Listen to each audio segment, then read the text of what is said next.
But once he did, it would mean that Emperor Tianhui was serious. The situation was very serious. Grand Concubine Yi was the first to receive the news. She'd lost her meal halfway through and rushed to the palace. But not only was she unable to enter Regret Palace to see Long Fei Yi, she was refused entry to the imperial study as well. Although the details of the Duke of Qin's rebellion hadn't been made public, Princess Ronla's early return and the movements at the three-way battlefield made it clear to everyone that it had something to do with the political marriage alliance. In a flash, there were all sorts of opinions and rumors, with the most popular being that Qin Wangfei had bewitched the Duke of Qin to stop the marriage alliance. Grand Concubine Yi waited outside the imperial study for an entire day until Emperor Tianhui came out in the evening. "Your Majesty," the Duke of Qin was muddle-headed for a moment. "Let me go in and coax him?" Emperor Tianhui didn't even spare her a glance as he prepared to leave. Grand Concubine Yi hastened to chase after him, but a eunuch stopped her from getting any closer. "Your Majesty, you know Fei's personality as well. He's been stubborn since he was young. Just let me coax him. He'll definitely change his mind." "Your Majesty, the situation at the borders is changing every day. If you..." Grand Concubine Yi. Emperor Tianhui cut her off angrily. "Grand Concubine Yi, is the Duke of Qin rebelling against the imperial edict?" Grand Concubine Yi's expression changed at these words. She immediately shut her mouth and stood unmoving in place. Cold, Emperor Tianhui looked at her and asked, "Grand Concubine Yi, tell me, is the Duke of Qin rebelling?" "No, the Duke of Qin would never dare. Your Majesty is a wise judge."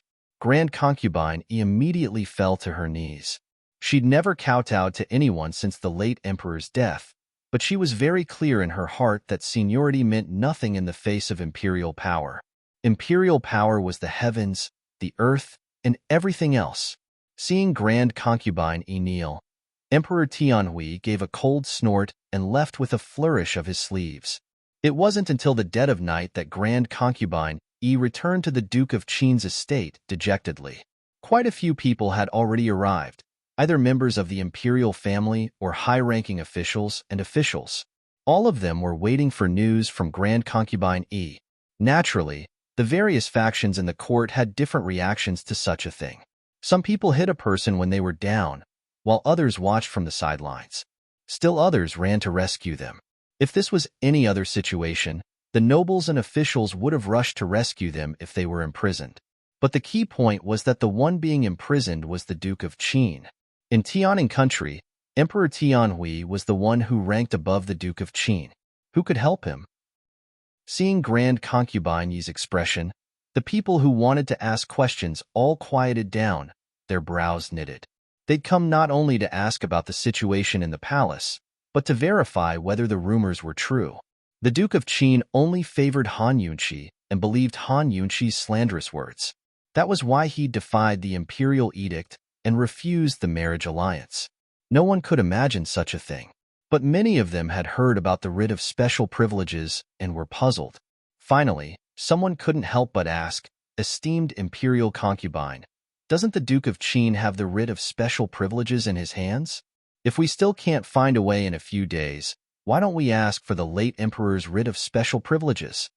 Hearing this, Grand Concubine Yi's gloomy face turned even gloomier. The New Year's Eve banquet, Chongping's incident, and the writ of special privileges had spread through the grapevine, but never made it public. Now she wouldn't express her stance in front of the crowd. She hung her head and didn't answer for a long time. In the end, she waved a hand to dismiss the crowd. The crowd was helpless and didn't dare to ask any more questions. They all took their leave. Emperor Tianhui's words still lingered in Grand Concubine Yi's ears, making her tremble with fear and unwillingness. Back then, the late emperor had been seriously ill while the Duke of Qin was still young. But if not for the fact that she had no one to back her up and that her family's power couldn't compare to the Empress Dowager's, the throne might not have been Emperor Tianhui's. Revolt? Hee. As she thought, Grand Concubine Yi broke into a cold laugh. At this moment, Han Yunqi saw that everyone had left before entering the rooms. She called out, "Mu Fei." She had been scared to death as soon as she heard the news. She never expected the Duke of Qin to defy the imperial decree. Her heart burned with impatience as she prepared to enter the palace, but Zhao Mama held her back. Who would she find in the palace? Who would she beg? Would she be able to find anyone? Would she be able to move them? Would the Duke of Qin allow her to do that? She'd only be seeking her own humiliation. Grand Concubine Yi finally recovered from her thoughts. She raised her head to look at Han Yunqi before breaking into a cold laugh. Han Yunqi, do you know what imperial decree the Duke of Qin defied? Han Yunqi could guess that it was the marriage alliance. Otherwise, what else could make the Long Fei Yi and Emperor Tianhui clash like this? It's the marriage alliance. Are you happy now? Grand Concubine Yi said as she rose to her feet and walked towards Han Yunqi step by step. Cold, she asked. Are you satisfied now? Han Yunqi backed up 2 steps. Although she'd guessed it was the marriage alliance, hearing Grand Concubine Yi speak with such certainty still made her heart race. Are you satisfied? Grand Concubine Yi roared. Han Yunqi didn't expect this and blurted out, I'm not. You're still not satisfied? Grand Concubine Yi knitted her brows with a cold smile as she shook her head. That's not what I meant. What does it have to do with me who he marries or not? He's never asked me a single question. Han Yunqi fumed as she explained loudly. Long Fei had never mentioned Duanmu Yao's affairs to her at all. But Grand Concubine Yi didn't believe it. She suddenly forced Han Yunqi to stand in front of her and ask word by word, Han Yunqi, just what kind of method did you use to bewitch Fei? Bewitch? The word shocked Han Yunqi so much that she lost her footing and fell heavily into a chair behind her. There was nowhere to run. Mu Fei, what are you saying? I didn't. Long Fei wasn't someone who could be bewitched so easily. Moreover, if she could bewitch him, she wouldn't have had to suffer so much after marrying into the family. She wouldn't have had to deal with so many troubles. You didn't? If you didn't, why did Fei refuse the marriage alliance? He was forced to marry you back then. Now he's marrying Princess Rongla. What's the difference? Grand Concubine Yi asked immediately. What's the difference? If there was a difference, marrying Princess Rongla would be a match made in heaven. Marrying her would be the laughing stock of the entire city. Han Yunqi had nothing to say. Long Fei Yi had been forced to marry her back then. He didn't even want to show his face on the wedding day, but he still agreed in the end. Why was he so unyielding this time? What was the difference between being forced to marry one and being forced to marry two? Couldn't he just put up with it? You didn't? If you didn't, why would he use the writ of special privileges on you? What does your life or death have to do with him? Don't you know the writ of special privileges is his second life? Grand Concubine Yi demanded angrily. This time, Han Yunqi was even more speechless. If the writ of special privileges hadn't been used on her, Long Fei Yi wouldn't have been put under house arrest this time. Even if he defied an edict, Emperor Tianhui wouldn't have been able to do anything to him. Han Yunqi, it's all because of you. Because of you. Grand Concubine Yi pressed her hands against Han Yunqi's shoulders, her grip tight. Her resentful gaze seemed to want to tear Han Yunqi to pieces. Faced with violence, Han Yunqi lost her courage for the first time. She allowed Grand Concubine Yi to grab her without a word, nor did she push her away. She was stunned and confused. Her mind was empty. Grand Concubine Yi was so angry that she felt unwell all over. In the end, she tossed out a few words and left with a flourish of her sleeves. She said, Han Yunqi, you jinx. If anything happens to Fei, I definitely won't let you off. Han Yunqi sat in her room for a long time until Zhao Mama came to find her. Only then did she recover her wits. Zhao Mama, His Highness couldn't have really met with an accident, right? She muttered. Zhao Mama sighed. Defying an edict, that's a capital offense. All these years, His Majesty's been itching to catch His Highness's tail. His Highness has always been cautious, so why did he? Hearing this, Han Yunqi's heart sank to the bottom. She hadn't bewitched Long Fei Yi, but she'd used the writ of special privileges. In other words, she'd harmed Long Fei Yi in the end. Very quickly, 10 days passed.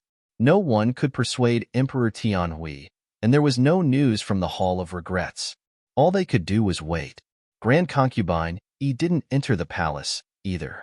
As soon as she saw Han Yunqi, she didn't say a word, but her gaze was so venomous it could kill. Han Yunqi was filled with guilt. She didn't go anywhere, but sat outside Long Fei Ye's quarters for an entire day. Today, Zhao Mama ran over in a fluster. Esteemed Wang Fei, esteemed Wang Fei. Han Yunqi rejoiced and immediately went to greet her. Zhao Mama, is there any news? Chapter 172. Seeing Zhao Mama's flustered appearance, Han Yunqi assumed there was news from the palace, but Zhao Mama only panted for breath as she shook her head. Han Yunqi grew anxious. Zhao Mama, say something. Zhao Mama was out of breath. Esteemed Wang Fei, Grand Concubine Yi, she wants to. She wants to write a letter to ask Princess Rongla for help. What? Han Yunqi exclaimed, unable to believe her ears. It's true. The mama from the peony courtyard said, Esteemed Wang Fei, you can't do this, it's too shameful. Zhao Mama was both angry and anxious. Han Yunqi was even more furious. Without a word, she headed for the peony courtyard. Even the servants knew this would be shameful. Was Grand Concubine crazy or stupid to come up with such a plan? As a man, even an ordinary commoner, being forced to marry a wife was an extremely humiliating thing, to say nothing of the lofty Long Fei Yi. Long Fei Yi had already defied the imperial edict.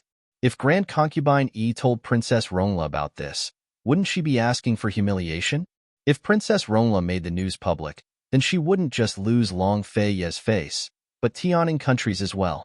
Taking 10,000 steps back, even if Princess Rongla agreed to stop forcing the marriage, would Long Fei accept her kindness? Would Emperor Tianhui let him go so easily? In the end, the one to be humiliated would be Long Fei Yi. Han Yunqi stormed into the peony courtyard while Grand Concubine Yi was writing a letter in her study. Han Yunqi couldn't care less. As soon as she entered the room, she raged, Mu Fei, don't harm His Highness. Grand Concubine Yi's hand trembled as she drew a long line across the letter, ruining it. Mu Fei, His Highness would never agree to this. It's fine if he was forced to marry, but he's even asking the other party not to marry? What kind of thing is this? Han Yunqi huffed. But Grand Concubine Yi set down her brush and raged. Han Yunqi, what did you just say? Just who harmed Fei? You actually came here to criticize this consort? Just who was it that harmed Fei? As Grand Concubine Yi spoke, she walked out and drew closer to Han Yunqi. Speak. Just who was it that harmed Fei? Han Yunqi finally calmed down. She lowered her eyes and fell silent. Grand Concubine Yi shoved her aside, causing her to stagger back a few steps and almost fall.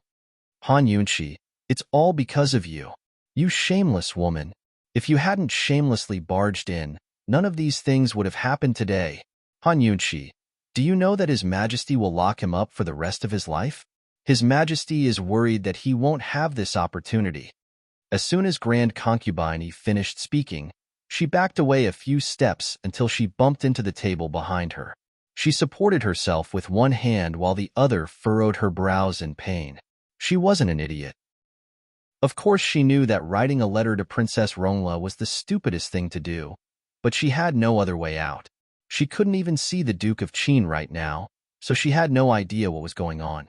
If Emperor Tianhui really hardened his heart to imprison the Duke of Qin for the rest of his life, then he'd make his next move. The Duke of Qin's power would slowly crumble while the Duke of Qin's estate would gradually lose its status in the imperial clan. She couldn't bear any of this. The previous emperor had already passed away. Besides herself and the Empress Dowager, all of the other concubines were either buried with him or guarding the tomb. Her only support was this son of hers. Seeing the graceful, luxurious, and exquisite Grand Concubine Yi in such a state of despair, Han Yunqi felt an indescribable pain in her heart. Both mother and daughter-in-law fell silent. After a long time, Grand Concubine Yi looked over again and asked calmly, Han Yunqi, if you don't beg Princess Rongla, do you have any other ideas? This, Han Yunqi dearly wanted to reply, but no words came out when she opened her mouth. Did she have any ideas? In both her past and present life, she disdained any sort of birth or family background. She despised using connections to get things done. But right now, she dearly wished she had a noble birth and a strong maternal family to back her up. She'd have a way to get things done. Unfortunately, she didn't. She didn't have anything. Her maternal family still depended on her to prop up the skies. Grand concubine Yi didn't scold Han Yunshi any further, but turned to tear up the letter with a soft smile before leaving. Han Yunshi walked out in a daze and wandered aimlessly around the courtyard. But at this moment, Steward Xia ran over in a fluster. Esteemed Wang Fei, esteemed Wang Fei. Han Yunshi didn't react at all. Grand concubine had already said all that. What other good news could there be besides Long Fei Ye's own compromise? With that guy's temper, how could he compromise? Steward Xia hastily ran in front of Han Yunshi. Esteemed Wang Fei, something's happened? Something big. Your servant can't find esteemed imperial concubine, so I can only find you. What's happened? Han Yunshi's spirits rose. But Steward Xia only said, the imperial uncle's second madam went to visit her maternal family during the Lantern Festival and came back infected with the plague. The imperial uncle's family didn't dare to report that they'd quarantined her, but yesterday the third young master fell ill as well. I heard he was infected. Han Yunshi was thoroughly refreshed. After all, the scariest things in ancient times weren't wars, famines, or floods. The scariest things were plagues. Actually, even in modern times, people paled at the mere mention of epidemics. There's an epidemic outside the city? Why haven't I heard of such a big thing? Han Yunshi asked. Esteemed Wang Fei, the imperial uncle's second madam's maternal family lives in Jun City, far from the capital. I heard that there was an epidemic in a small village there before the new year, but it was discovered early enough that it didn't spread. The imperial court has long secretly. Steward Xia didn't continue speaking and only made a killed gesture. Han Yunshi immediately understood. In modern times, people who contracted infectious diseases would be quarantined and even receive free medical care. In ancient times, they would also be quarantined, but it was basically impossible to save them. They would only be burned alive. Moreover, anyone who came into contact with the disease wouldn't be spared, even if they weren't infected. This was the sad part of medicine that was backward, but it was also helpless. Presumably, that village had already been burned to ashes. If the second madam was infected, then it meant that the virus hadn't been completely eradicated and had spread. Steward Xia, how do you know about this? Han Yunshi asked seriously. Esteemed Wang Fei, the third young master is the imperial uncle's only son. He's the empress's nephew. He's already sick. So how can paper cover the fire? Last night, the imperial physicians all went over. As Steward Xia spoke, he took out several packets of medicinal herbs and said in a low voice, Imperial physician Li had someone secretly send these over to boil into a medicinal decoction. Everyone in the estate must take it. Imperial physician Li also repeatedly ordered that the rooms be cleaned and ventilated. If there's nothing important, it's best not to go out. The imperial uncle's estate is also off limits. Almost every estate had a dedicated imperial physician. Since imperial physician Li had come to inform them, the other imperial physicians must have done the same. In the end, the matter of the plague couldn't be hidden. The plague virus had an incubation period. Everyone's resistance was different, so the time it took for the disease to break out was also different. However, it usually wouldn't last more than 10 days. Since the plague had spread through the imperial uncle's estate, the third young master probably wasn't the only one who was infected. Moreover, the places the second madam and third young master had been to and the people they met were all likely to be infected. One person would spread to 10, 10 would spread to 100. Only the heavens knew how many more people would fall ill in the next few days.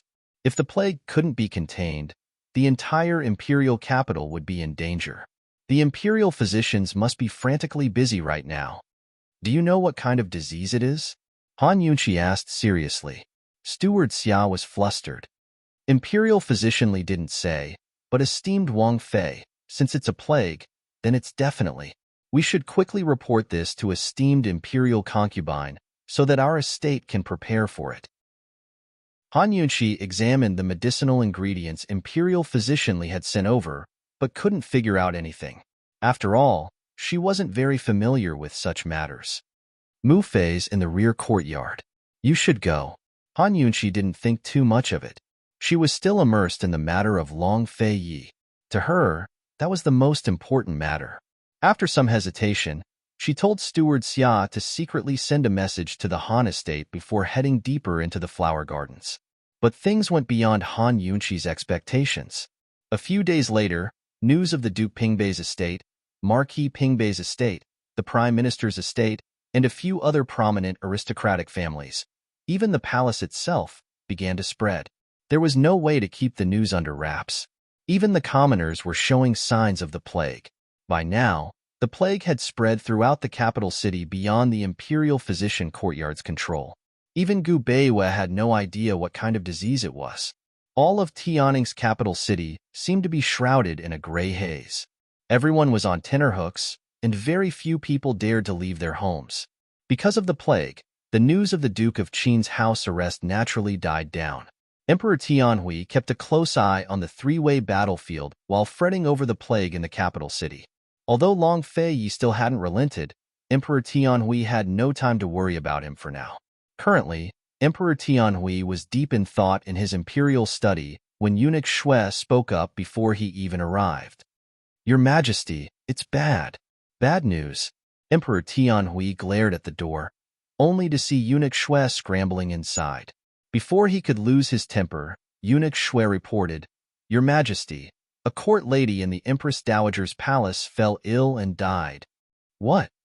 Emperor Tianhui was so shocked that he almost jumped to his feet. Then he raged, "Immediately call Gu Beiwe over." "Your Majesty, Imperial Physician Gu is in the Empress Dowager's palace right now," eunuch Shui reported. Emperor Tianhui prepared to go over immediately, but eunuch Shui stopped him. "Your Majesty, you mustn't.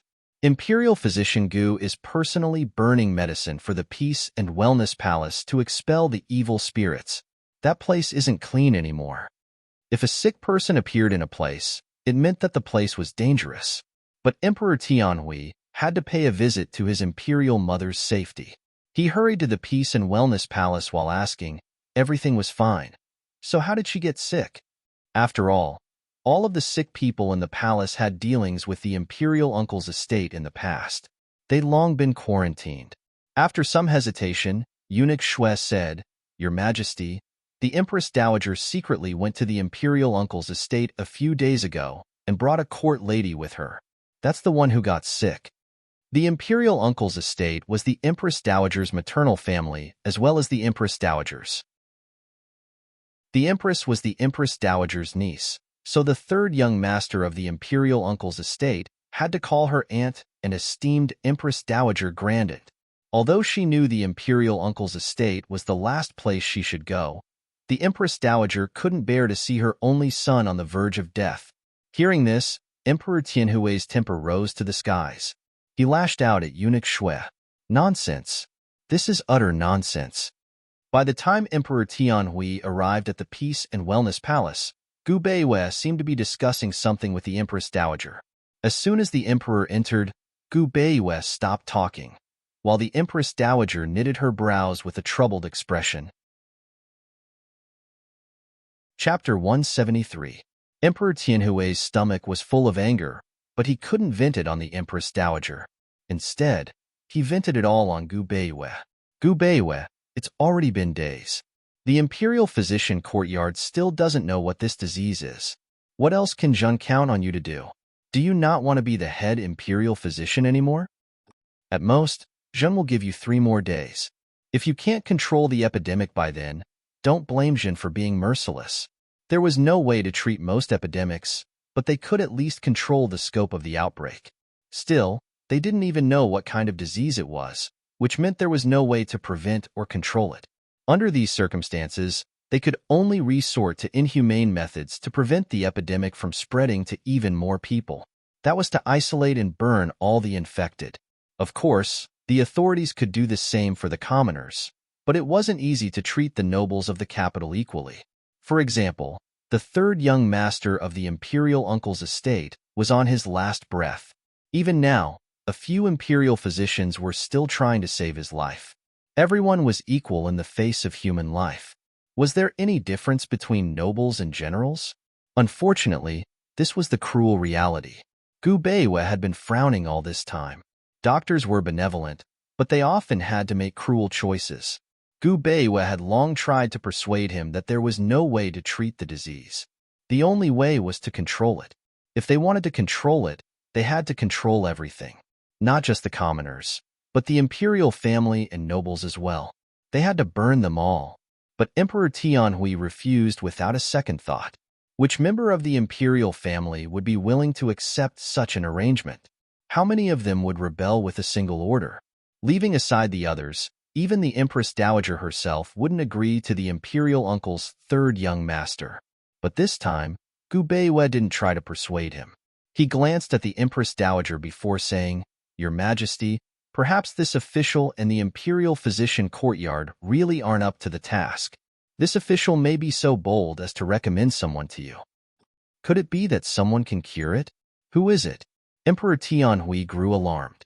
Gu Beiwe didn't hesitate to get straight to the point. The Duke of Qin's estate, esteemed Wang Fei. Emperor Tianhui gave a start at these words, before he laughed disdainfully. Han Yunqi? What did she know? She is a poison doctor. When did she become a divine doctor? Unexpectedly, Gu Beiwe had a serious expression on his face. Your Majesty, this humble subject discovered that something was wrong after examining the corpses. The corpses that died from the disease had been left here for a long time, so there were signs of livor mortis. If this humble subject's guess is correct, this plague is not an ordinary plague, but a poisonous plague. After the death of the palace maid in the Empress Dowager's palace, no one dared to deal with it. Due to the shortage of manpower in the Imperial Institute of Medicine, it took more than 2 hours for Gu Beiwe to arrive in person. It was also because of this that Gu Beiwe noticed the poisonous livor mortis on the corpse. Otherwise, as long as the patient died of illness, they would have been cremated immediately. Gu Beiwe had just told the Empress Dowager about this matter. Emperor Tianhui fell silent after hearing Gu Beiwe's explanation.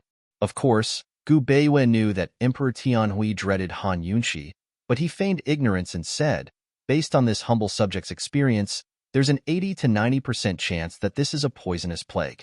Esteemed Wang Fei's poison skills are superb, so she must have a way to deal with it. That palace maid's corpse is still in the Imperial Institute of Medicine. Should we invite esteemed Wang Fei over to take a look? Emperor Tianhui remained silent. At this moment, the Empress Dowager spoke up. Emperor, there are so many people waiting to be saved. This is an important matter that can't be delayed. Hurry and call Qin Wang Fei over. After Princess Chongping's death, the Empress had gone mad, and the Empress Dowager hated Han Yunqi to the core. But just then, Gu Beiwe had said that the third young master of the imperial uncle's estate could only hold out for a day at most. For the sake of the imperial uncle's sole heir, the Empress Dowager had no time to bicker with Han Yunqi. As long as there was a chance, she'd grab it. Emperor Tianhui had just shown his strength to the Duke of Qin's estate, but now he had to ask for help. Naturally, he'd lose face and be unhappy about it. But the Empress Dowager was right. This wasn't a small matter. Of course, Emperor Tianhui was smart enough to reply cold. Gu Beiwe, this is a matter for your Imperial Institute of Medicine. Zhen doesn't care who you ask for help, but Zhen wants to control the epidemic immediately. If he had Gu Beiwe ask for help in the name of the Imperial Institute of Medicine, Han Yunqi wouldn't be able to show off much. Gu Beiwe rejoiced. This official understands. This official will do it right away. Han Yunqi had been depressed for days over the matter of Long Fei Yi. Because of the rampant epidemic, she hadn't left the house at all, but sat outside the gates of Long Fei Yi to think things over. She knew that the epidemic still hadn't been contained, but she never expected it to be a poison epidemic. Frankly speaking, a plague was a highly contagious virus, but a poison epidemic was a contagious disease caused by poisons. Viruses and poisons were different. Viruses caused illnesses, while poisons caused poisons. More accurately speaking, the infected didn't die from illness, but from poison. Naturally occurring poisons that could cause contagious poisons were very rare, while man-made ones weren't easy to make. In other words, the chances of a poison epidemic breaking out were very low. Han Yunqi felt that something was fishy about the situation, but since Gu Beiwe had already sent people to ask for help, she didn't think too much of it. She immediately packed up and prepared to leave the house. But before she left, Steward Xia bumped into her. "Esteemed Wang Fei, where are you going?" "I'll be right back," Han Yunqi said mildly. She hadn't told anyone that she was going to the Imperial Institute of Medicine. "Esteemed Wang Fei, you can't go out. It's a mess outside right now. What if—" Before Steward Xia could finish, Grand Concubine slowly walked over with a cold voice. "Steward Xia, if she wants to die, just let her go. It's best if she doesn't come back." So speaking, Grand Concubine didn't spare Han Yunqi a glance before walking past. Grand Concubine was depressed over the Duke of Qin's affairs and had been like a walking corpse these days. Even Steward Xia felt hurt by her words, to say nothing of Han Yunqi. She didn't say a word, but watched Grand Concubine Yi's figure disappear into the gardens before turning back to smile at Steward Xia. "Steward Xia, help me keep the door open tonight. I'll definitely come back." She hadn't smiled in the past few days, but now she was. Not only was she smiling, but her clear eyes were shining with a moving light as if she'd been reborn. "Han Yunqi, what's wrong with her?" Steward Xia gaped at the sight, while Han Yunqi didn't say anything else. She simply turned and walked out. As soon as Gu Beiwei heard that Han Yunqi had arrived at the Imperial Institute of Medicine, he immediately went out to greet her. "Esteemed Wang Fei, this official knew you'd come." "You're so sure?" Han Yunqi smiled. She immediately explained the general situation of the plague to Gu Beiwei. Then the two of them made a few simple precautions before entering the morgue. Han Yunqi admired the doctors of ancient times. They didn't have the advanced precautions of modern times, so even if they knew it was a contagious disease, they were still the first to come into contact with the patients and corpses. As soon as she approached the corpses, the detox system sounded an alarm. Han Yunqi stopped in her tracks, her eyes focused on the corpses. Gu Beiwei had seen Han Yunqi check for poisons and treat poisons multiple times, so he was used to her special examination methods. He waited silently on one side. But Han Yunqi came to a conclusion so quickly. Her voice was clear and crisp. "It's poison plague." "Poison plague?" Gu Beiwei was alarmed. Of course he knew that the plague was the scariest type of plague, but the symptoms of the infected were completely different from the plague. So what was this poison plague? Was it even more terrifying? Yes, it's the poison plague. Plague and poison plague spread in the same way in the beginning, through the fleas on rats. Han Yunqi's expression was serious and professional. She rejoiced in her heart that this was a poison plague, not an actual plague. Plague started from the spread of fleas, and after the virus spread, there were many ways to spread it. Even a sneeze could spread it to others. Under the medical conditions of ancient times, this kind of thing was very terrifying. It was basically unstoppable and extremely difficult to control. In the field of history, there were even people who believed that plague caused unrest and led to the destruction of countries. Just like the end of the Ming Dynasty and the end of the Yuan Dynasty, there were large-scale plague outbreaks. However, if it was poison plague, there could only be one way to spread it, and that was through fleas. The poisonous fleas sucked blood and caused poisoning. In other words, as long as the fleas were controlled and the poisonous fleas were killed, the plague could be controlled. Flea infection? Although Gu Beiwei didn't quite understand, he wasn't stupid. He quickly asked, if that's the case, as long as the fleas are killed and the vector of infection is blocked, the infection can be controlled? In other words, if there are no fleas, it won't be contagious between people. Smart. Han Yunqi smiled. These commoners can be saved. Gu Beiwei was overjoyed. He quickly walked out of the morgue and immediately gave the order. Someone come, pass down the order to cancel all the burning plans. Gather all the imperial physicians and officials from the epidemic department for a meeting. Seeing Gu Beiwei's happy and anxious appearance, Han Yunqi's heart felt warm. Esteemed Princess Consort, you must be able to detoxify the poison of the plague. Not to mention the outskirts, there are over 100 people in the capital waiting to be saved. Gu Beiwei seriously said. Han Yunqi was about to reply, but Gu Beiwei suddenly said, Esteemed Princess Consort, the most urgent situation is the imperial uncle's third young master. Even the Empress Dowager went to see him the day before yesterday. This one estimates that he won't live past tomorrow. When these words were said, Han Yunqi's heart was filled with suspicion. Why did she feel like Gu Beiwei was trying to emphasize something to her? Imperial Physician Gu, you aren't trying to remind me of something, are you? Han Yunqi asked, tentatively. A sly look flashed in Gu Beiwei's eyes, but he still looked confused as he asked, Esteemed Princess Consort, what do you mean? Seeing this, Han Yunqi decided that she was overthinking things. Nothing. Han Yunqi smiled. Of course the poison of the plague can be cured, but as for the prescription, I need to discuss it with His Highness Duke of Qin before I can confirm it. That's right. Exterminating the fleas isn't a cure. Only by distributing the antidote can we prevent the plague from spreading. One could say that Han Yunqi was taking advantage of the situation or was selfish, but when Gu Beiwei sent people to the residence to find her, she immediately saw hope of saving Long Feiyi. This plague had occurred in the capital. If it wasn't contained, it would definitely cause unrest and even affect the country's politics. Moreover, the Emperor and Empress Dowager were probably anxious to save many infected people. Not to mention others, just the third young master of the imperial uncle's estate was the Empress Dowager's precious treasure.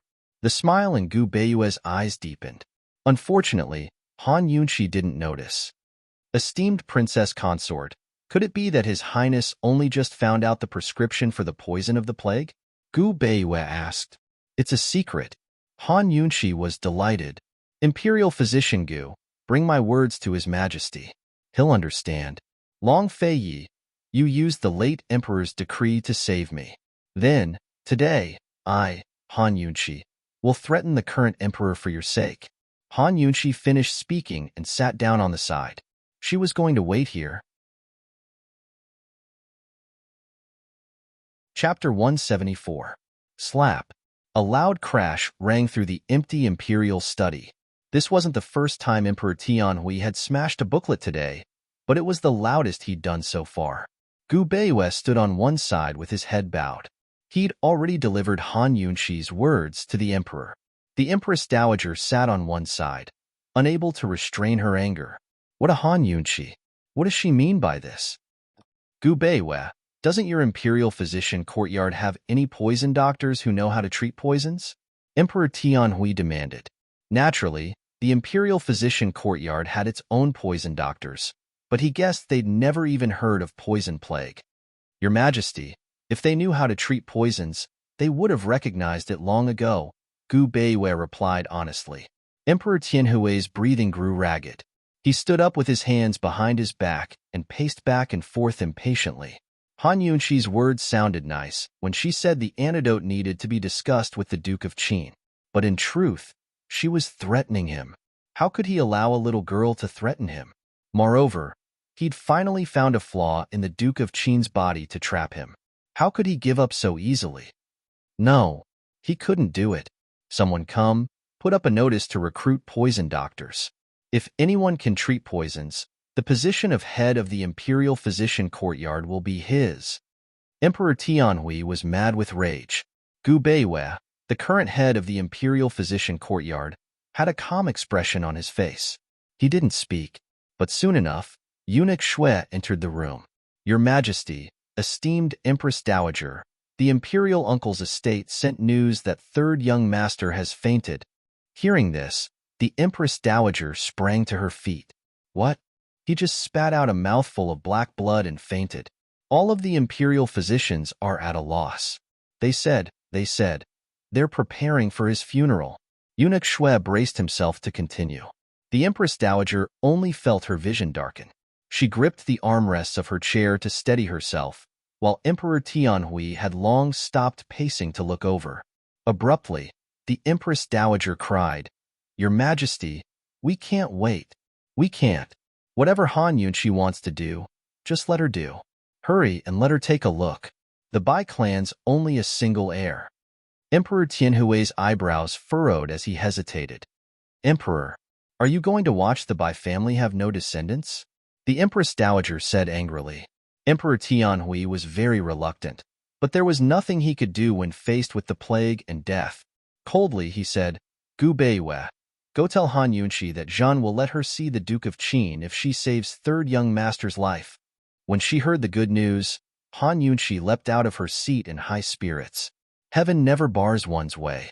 This time, she was going to show Grand Concubine E that she didn't have Princess Ronla's noble birth or powerful backing. She could still contend against Emperor Tianhui with her own hands and skills and rescue Long Fei Yi. Han Yunqi was so happy that she grabbed Gu Beiyue's arm. "Hurry up, let's go to the imperial uncle's estate." Gu Beiyue stared at her slender, delicate hand as a trace of reluctance flitted past his eyes. Still, he gave a light smile and pried her hand free. "Esteemed Wang Fei, this way. The carriage has already been prepared." Gu Beiyue's movements were so natural that Han Yunqi's heart was open and magnanimous. Although he'd broken free, she didn't think there was anything wrong with holding hands. The two of them didn't feel awkward at all as they strode towards a side door. Gu Beiyue mused that it was precisely because she had no distracting thoughts and was magnanimous that she dared to be so unrestrained. Han Yunqi had the formula for the poison plague's antidote, but she didn't have the medicine. Still, her acupuncture skills were enough to save Third Young Master's life for a few days. Moreover, even if she had the antidote, she wouldn't use it until she saw the Long Fei Yi at this critical juncture. The news had already reached the imperial uncle's estate before they'd even reached it. As a result, someone immediately came to greet them the moment they arrived at the entrance and hurriedly led them to Third Young Master's room. "Imperial Physician Gu, stay behind. Don't let anyone else in." Han Yunqi still stuck to her old rules. Her words angered the old imperial uncle. "Han Yunqi, what are you planning to do to Third Young Master? What's so shameful about it? Will you be able to bear the consequences if anything happens to him?" "Old imperial uncle, I can clearly explain to you what I'm planning to do. However, I'm afraid that once you understand, you'll really need to prepare for your grandson's funeral," Han Yunqi said coldly. The old imperial uncle was so angry that he was at a loss for words. Han Yunqi simply crossed her arms and leaned against a nearby pillar, looking like she didn't care. Seeing this, the old imperial uncle panicked. Fine. You can do whatever you want. Hurry and save him." Only then did Han Yunqi straighten her back and enter the room. Before she closed the door, she said seriously, "Old imperial uncle, it's a crime to call this Wang Fei by my name. I'll let it go just now, but don't do it again." So speaking, she slammed the door shut, leaving the old imperial uncle standing there gaping. Gu Beiyue didn't know what to say about this woman. She really didn't take any losses. She looked so delicate, but she dared to take responsibility for her actions. Forget about the capital. You probably wouldn't find another woman like her in all of Tianing country. Gu Beiyue rejoiced in his luck. If not for Mu Qingwu's poisoning, he probably wouldn't have been able to get in here. Actually, Han Yunqi didn't need Gu Beiyue to help her. She could handle everything herself, but she seemed to have gotten used to Gu Beiyue watching from the sidelines. With a strict attitude, Han Yunqi once again confirmed that it was poison plague before she began to use her needles to expel the poison. The best way to detoxify poison was to find an antidote. Without it, one could only rely on expelling the poison to alleviate the symptoms and delay the onset of the poison to preserve one's life. It had to be said that if Emperor Tianhui had hesitated just a little longer, or if Gu Beiyue hadn't discovered the poison plague in time, this third young master would have died without a doubt. Han Yunqi did her best to expel as much poison as possible. After an hour, she withdrew her needles. Done. Gu Beiyue promptly handed over a clean handkerchief. Han Yunqi smiled and accepted it. Thanks. As soon as she opened the door, the imperial uncle's entire family surrounded her, all of them talking at once. Although the old imperial uncle didn't speak, he was still nervous. His life is safe for now. He should be able to hold out for 5 or 6 days. If we want to save him, we'll need an antidote, Han Yunqi said seriously. Then where's the antidote? The old imperial uncle couldn't help but ask. But Han Yunqi only replied, then we'll have to wait for His Majesty's news. What did she mean by that? Everyone was puzzled. The imperial uncle was even more surprised and confused. Han Yunqi didn't have time to dawdle here. While everyone was still in a daze, she pushed Gu Beiyue aside and left in a hurry. She couldn't wait to see Long Fei Yi. As soon as she entered the palace, Han Yunqi headed straight for the Hall of Regrets. Emperor Tianhui hadn't gone back on his word, but there was nothing he could do about Han Yunshi. The Hall of Regrets was a place where imperial princes shut themselves in to reflect on their mistakes. It wasn't large and had 4 high walls without any windows. There was only a single door, so one could imagine how boring the days inside would be. Eunuch Shui opened the door. "Esteemed Wang Fei, please." Han Yunshi had rushed all the way to the palace, but she grew timid as soon as she reached the door. Her heart was racing. How would Long Fei react when he saw her? "Esteemed Wang Fei, please," Eunuch Shui repeated. Han Yunshi finally stepped inside and shut the door behind her. The interior of the palace was empty except for a small room. The door was shut tight, and the surroundings were silent. Han Yunshi walked to the door and lightly knocked. "Your Highness," but no one answered her. "Your Highness, are you inside? Your Highness?" Han Yunshi called out a few more times, but there was still no reply. There was no one in sight in the courtyard. So Long Fei could only be inside. Why wasn't he answering her? Had something happened to him? Could it be that Emperor Tianhui had tortured him? Or was he sick and infected with the plague? Thinking up to here, Han Yunshi grew frightened and panicked. "Long Fei," she shouted as she shoved the door open, only to find no one inside. Where was he? At the same time, Long Fei was sitting on the roof, his naturally cold lips drawn up into a faint curve. Still, he didn't speak. Long Fei, where are you?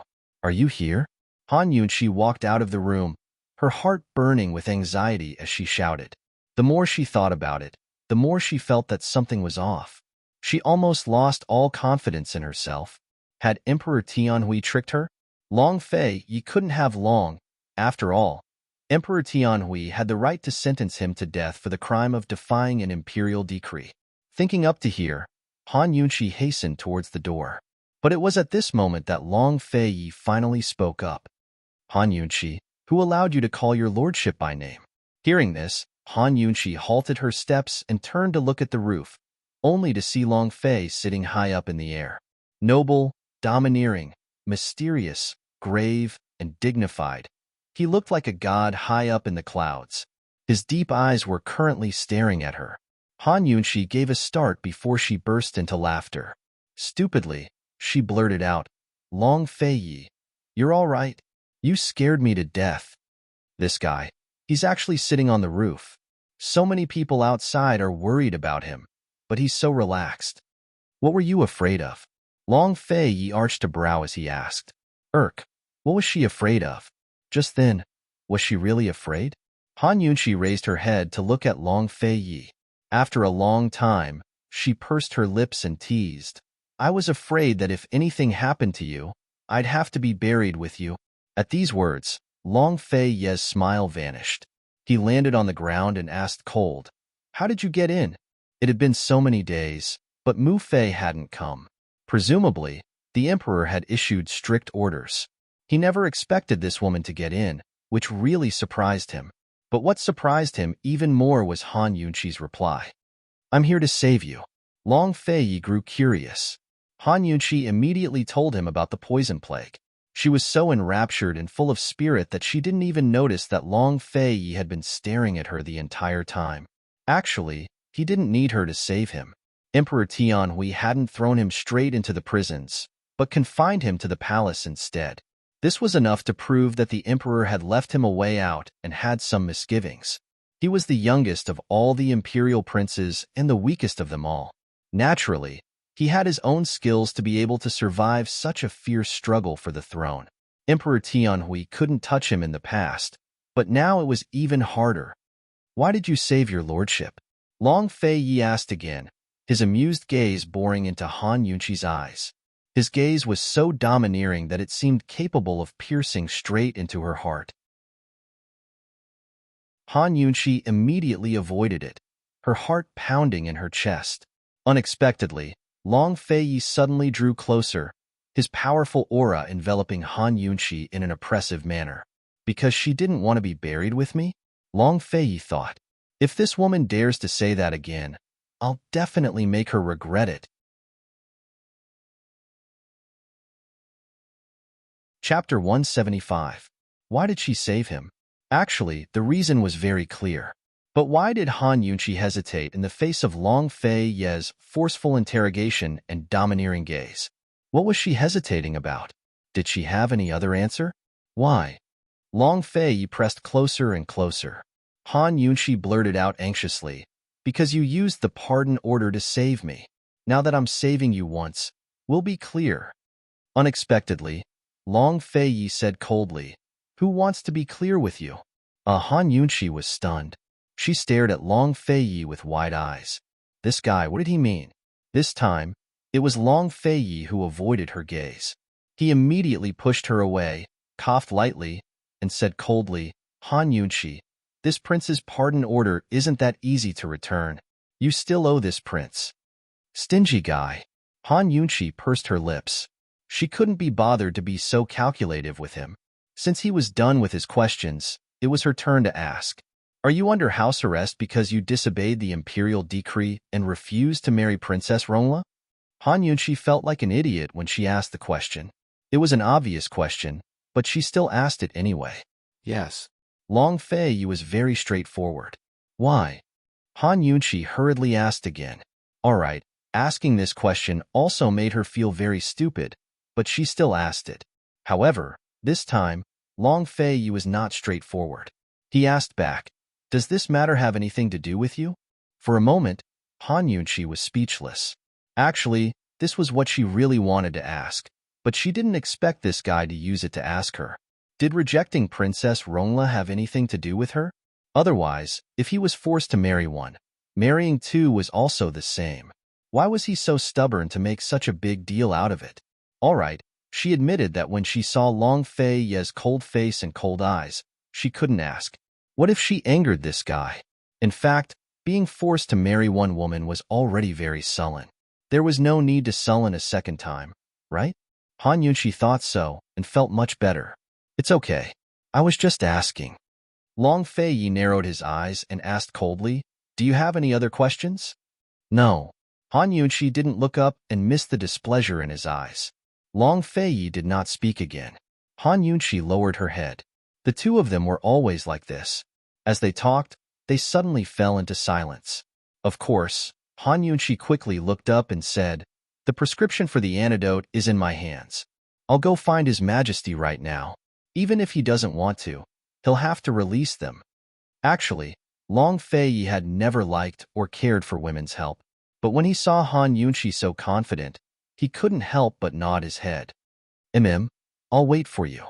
Han Yunqi rejoiced and left in a hurry. But as soon as she left, she saw Emperor Tianhui standing alone by the door. When Han Yunqi walked out, Eunuch Shui quickly locked the doors again. Han Yunqi was calm and unruffled, neither servile nor overbearing as she bowed. "Is your Majesty waiting for the Duke of Qin's prescription?" The Duke of Qin's prescription? This woman was truly sharp-tongued.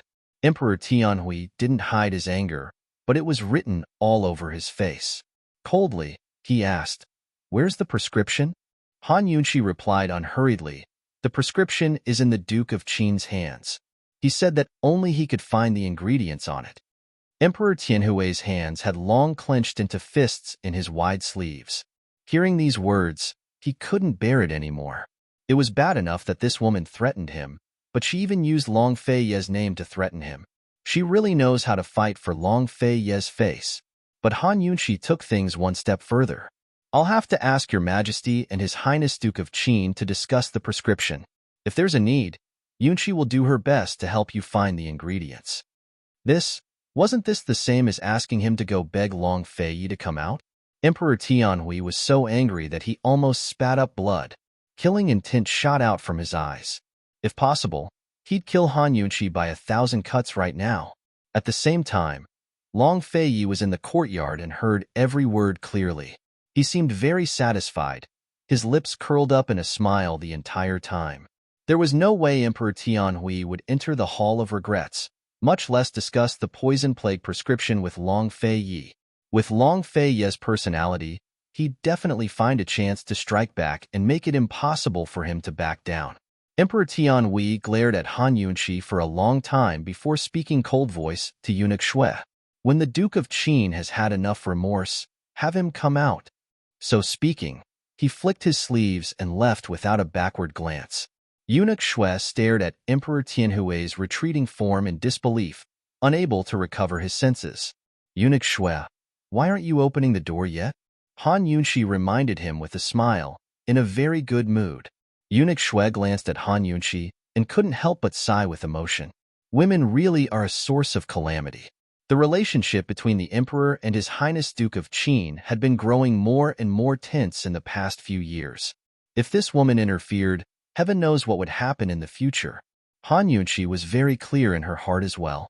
This time, she'd thoroughly provoked Emperor Tianhui. In the future, she'd have to be careful at every step. Actually, she'd avoid offending him if she could. But things weren't in her control, so she'd always been passive. Moreover, choosing Long Fei meant that she was destined to be enemies with Emperor Tianhui. Wasn't that so? Long Fei wasn't a fish in a pond. How could he be willing to be controlled by Emperor Tianhui for the rest of his life? As soon as the palace doors opened, Long Fei walked out.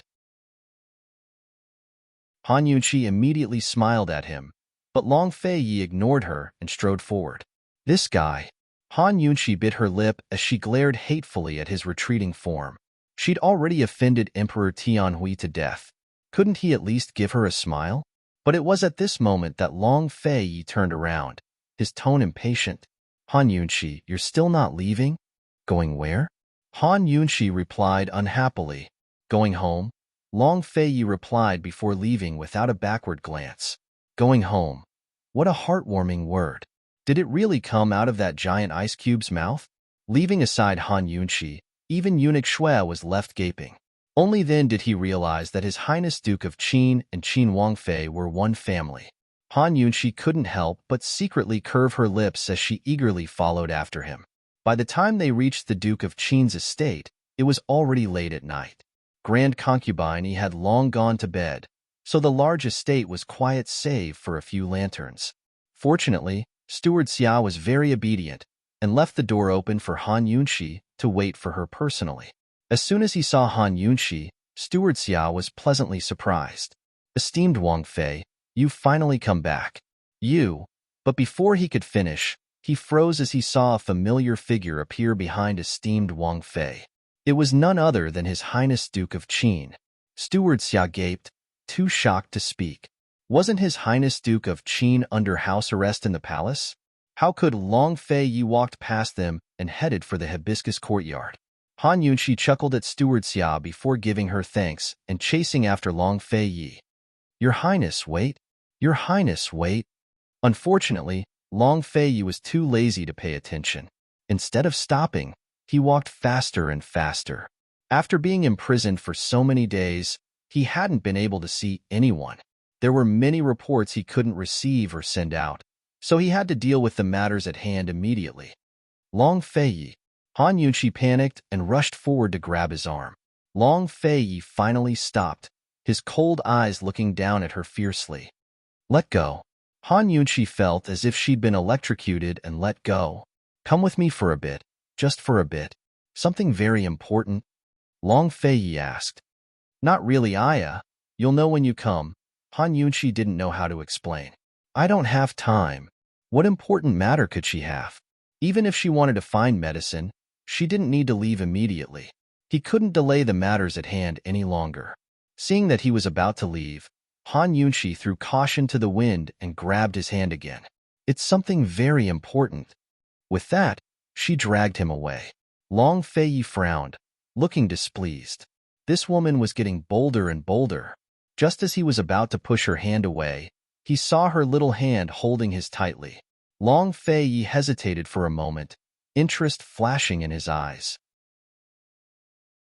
He purposely deepened his inner energy to make himself heavier. Han Yunshi had been able to pull Long Fei easily at first, but gradually, it became more and more difficult for her to pull him away. After walking less than 10 steps, she couldn't pull Long Fei any further. Finally, she realized that something was wrong. She frowned and looked over, her little face full of stubbornness and anger. She tugged fiercely and fiercely. It's really something very important. Let's go. It seemed that this was the first time a woman had dared to be so fierce to him. Or perhaps it could be said that this was the first time a woman had been so fierce to him.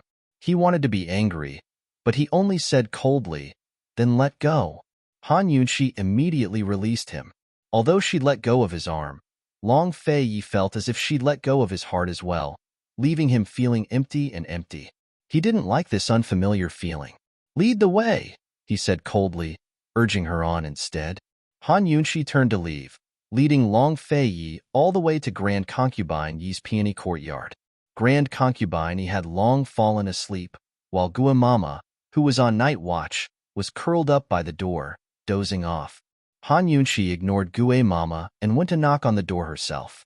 Bang, bang, bang. Long Fei Yi stood behind her, completely unable to guess what this woman wanted to do. Mu Fei was already asleep, so why was she looking for her? The knocking on the door woke up Gua Mama, who was getting up when Grand Concubine Yi's angry voice came from inside. "Gua Mama, what's going on? What are you doing in the middle of the night?" But Gua Mama didn't reply. She simply stared at Long Fei with wide eyes and slack jaws, still in a half-rising position. Heavens, the Duke of Qin. The Duke of Qin had actually come back. Very soon, Grand Concubine Yi came out in her outer robes, only to see Han Yunxi blocking the door. She grew furious. "Han Yunxi, what are you doing?" But Han Yunxi was all smiles as she laughed. "Mu Fei, I'm back. I brought His Highness Duke of Qin back, too." So speaking, she stepped aside, allowing Grand Concubine Yi to see Long Fei Yi standing on one side. Grand Concubine Yi immediately muffled her mouth. She didn't even care about her outer robes, because she couldn't believe her eyes. She rushed out and hugged Long Fei. "Fei, you." Long Fei Yi finally understood why Han Yunxi had brought him here. He allowed Grand Concubine Yi to examine him up and down, asking him questions here and there. He felt a little helpless, but couldn't refuse. Meanwhile, Han Yunxi sat on one side, secretly amused by Grand Concubine Yi's excitement. She wasn't a scourge, much less a jinx. Although her family had declined and she had no power, influence, or backing, far inferior to Princess Rongla's honor and glory, she still relied on her own abilities to bring Long Fei back. Grand Concubine Yi, I, Han Yunxi, am no worse than Princess Rongla in any way.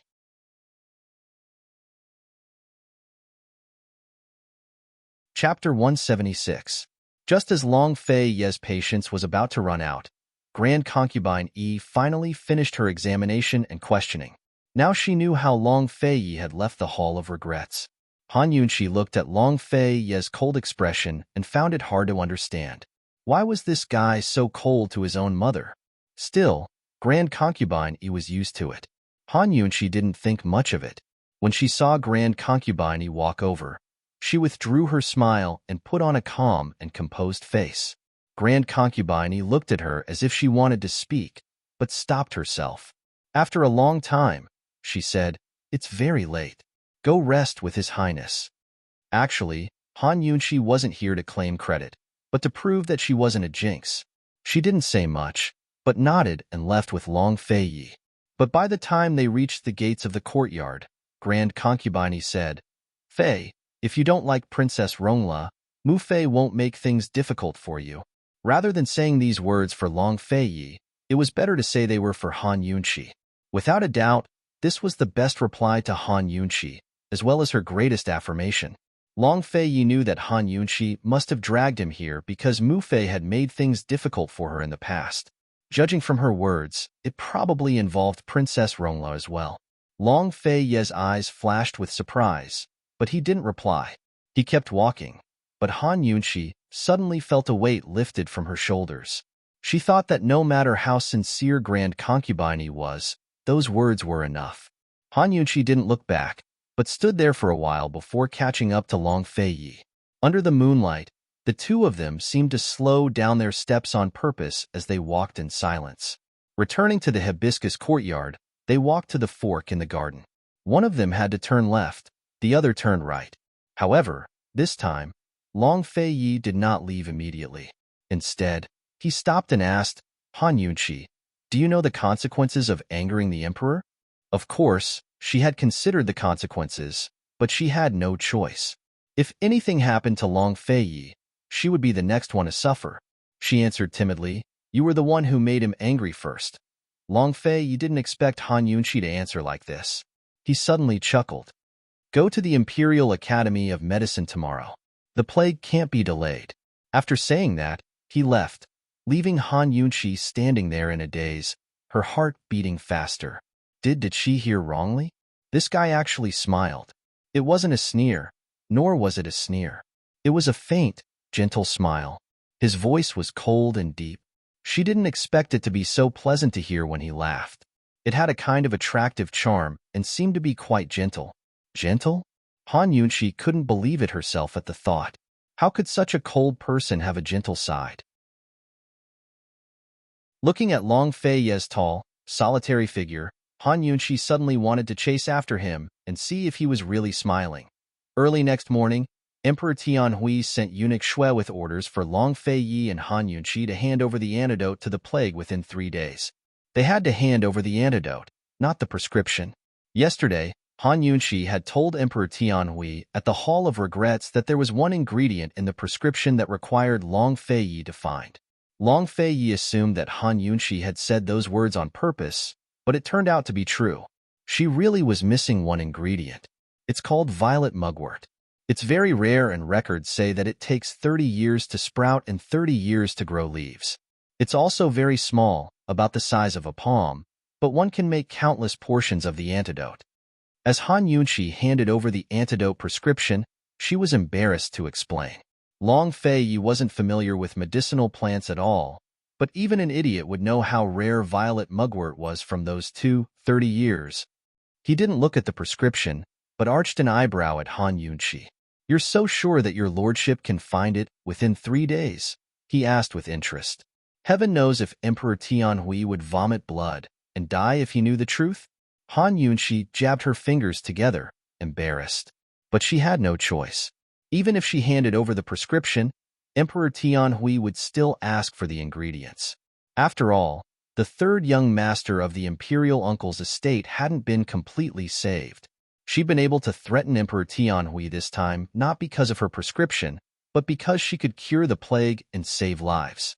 If she couldn't and Emperor Tianhui found out about her weakness, then Long Fei would be in even more trouble. "No matter what, your highness has to come out first, right?" Han Yunqi said with a smile. Long Fei didn't speak, but kept looking at her. His heart was filled with helplessness and amusement. He even felt like he had to submit to this woman. She really had the guts to threaten and lie to Emperor Tianhui. "Your Highness, there's no time to lose. As Chanchia sees it, let's make another trip to Medicine Ghost Valley," Han Yunqi suggested. Medicine Ghost Valley had many wondrous ingredients, so that was the first place Han Yunqi thought of. Even if there weren't any, His Excellency Pill Fiend should know where to find them. Long Fei thought of Medicine Ghost Valley as well. He nodded and prepared to leave when Han Yunqi said, "Your Highness, take Imperial Physician Gu with you." "Why's that?" Long Fei was surprised. There are still a few precious ingredients in the prescription that need to be carefully selected. The Imperial Physician Courtyard doesn't have enough in stock, but Medicine Ghost Valley has planted plenty of them. Imperial Physician Gu is familiar with the ingredients, so it'll be better if he chooses them himself, Han Yunqi replied seriously. Long Fei wasn't very willing. Bringing along another person who didn't know how to use lightness techniques would only add to the trouble. Still, he couldn't refuse this reason. He nodded and ordered the servants to prepare the horses. Very soon, a problem arose. Long Fei and Gu Beiwei rode their horses to a stop by the city gates. One was dressed in black robes, the other in white robes. One was cold and mysterious, the other gentle and refined. The two of them were simply a sight to behold. Meanwhile, Han Yunqi, she was dressed in casual clothes and rode behind them on horseback, holding tightly to the rope. Her expression was stiff as her body swayed from side to side. It took her great effort to catch up to them. She knew how to ride a horse, but her skills weren't very good. They only had 3 days. From here to Medicine Ghost Valley, it would take at least 1 day to get there on horseback and 2 days to go back and forth. Time was tight, and they couldn't afford to delay. Gu Beiwei looked at them with a faint smile on his face. He didn't urge them, and his gaze was extremely gentle. Long Feiyi, on the other hand, had a cold expression on his face. He curled his lips and suddenly jumped up and landed behind Han Yunxi. The sudden appearance of the person not only scared Han Yunxi, but also scared the horse. The horse suddenly raised its front hooves, and Han Yunxi screamed. She couldn't control herself and fell back into Long Feiyi's arms. Long Feiyi was expressionless. He put his feet in the stirrups and took the reins from Han Yunxi's hands. He didn't know how he pulled the reins with his hands, but he magically tamed the frightened horse. Only those who were good at riding would be able to understand the intricacies behind this. Han Yunxi didn't understand. She was so scared that she broke out in a cold sweat. She didn't even realize that she was in Long Feiyi's arms. "Let's go," Long Feiyi said to Gu Beiwei indifferently. "Your Highness, please go first." Gu Beiwei was neither servile nor overbearing. Long Feiyi kicked the horse's belly, and the horse galloped out like an arrow. Gu Beiwei was impressed by its speed, and he immediately caught up. The horse galloped, and the wind whistled from both sides. At this time, Han Yunxi finally realized her situation. She was completely trapped in someone's arms, and the space on the horse's back was limited. To be exact, her back was completely stuck in someone's arms, and that person's hands were around her waist, pulling the reins, sometimes loosening and sometimes tightening, swaying back and forth. The last time she went to the Medicine Ghost Valley with him, he held her in his arms and hid under his cloak. This time, it seemed to be a step further. This wasn't too good. Han Yunxi's heart was beating wildly, and she couldn't help but carefully raise her head. She inadvertently saw Long Feiyi's incomparably sexy Adam's apple. With this look, Han Yunxi couldn't move her eyes away. She never knew that a man could have such a perfect Adam's apple. It was so charming. However, at this time, Long Feiyi lowered his head and looked down. In an instant, a masculine aura hit her in the face, mixed with the faint fragrance of dragon saliva. It had a kind of magic that made people want to pounce on it. Han Yunxi was stunned, and then she panicked. She forgot that she was on the horse's back and suddenly turned to escape. However, Long Feiyi held her waist with one hand and coldly ordered, "Sit properly." The horse was so fast. Was this woman looking to die? Why was she struggling? Why was she struggling? Han Yunxi was instantly energized by the fierce voice. She sat properly and lowered her head. "What are you doing?" Long Feiyi questioned. "Nothing," Han Yunxi answered in a low voice. She had a guilty conscience. "If you're not doing anything, then why are you moving?" Long Feiyi asked again. "It was an accident." Han Yunxi secretly rejoiced. Fortunately, this guy didn't find out that she was peeping just now. Otherwise, it would be so embarrassing. Long Feiyi didn't ask any more questions. In his mind, he saw the pair of blurred eyes when he lowered his head. He had seen many love-struck eyes, but he felt that this woman's eyes were different from others. As for what was different, he couldn't tell. He let go of Han Yunxi's waist and continued to pull the reins. With a sudden shake, the horse sped up. Gu Beiwei followed behind them and saw everything. Although Long Feiyi's speed was getting faster and faster, he still followed and didn't fall behind. In the middle of the night, they finally arrived at the Medicine Ghost Valley. Even though it was late at night, the Medicine Ghost Valley was still very lively. His Excellency Pillfiend's courtyard was completely dark, but the outside of the courtyard was as bright as day. People who came to ask for medicine each brought a lantern. From afar, they looked like a group of fireflies. Han Yunxi and the others came back last time with the poisonous python's innards. This time, they came back empty-handed. The three of them arrived at the entrance of the courtyard. Gu Beiwei was a little worried. He hesitated for a moment and said, "Your Highness, the herbs in the Medicine Ghost Valley are not easy to find." Before Long Feiyi could answer, Han Yunxi was happy. She moved closer to Gu Beiwei and whispered in his ear. Last time, she competed with Duanmu Yao to find medicine. In the end, she didn't find the medicine ghost hits the wall. The Duanmu siblings took the initiative to admit defeat. As for whether she found the medicine ghost hits the wall, His Excellency Pillfiend was very curious. He even chased after her to the courtyard to ask. Today, She came with the answer to negotiate with His Excellency Pill Fiend. Gu Beiwei didn't expect this and couldn't help but laugh. Shoo. Be careful. Don't let that old man hear you. If His Excellency Pill Fiend knew that Han Yunxi was laughing at him like this, they probably wouldn't be able to exchange anything. Gu Beiwei immediately stopped talking. He and Han Yunxi looked at each other and laughed silently. They had a tacit understanding.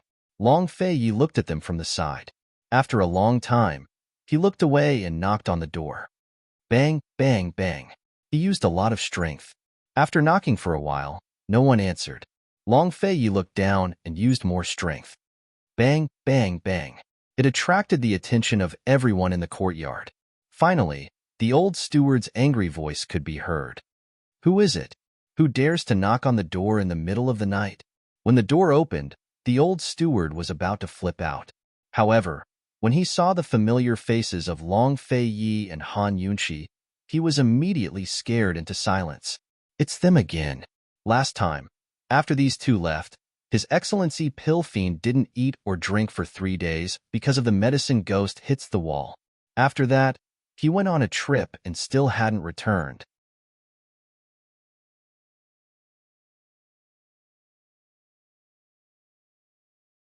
Six-leaf clover, basil flower, and one more thing.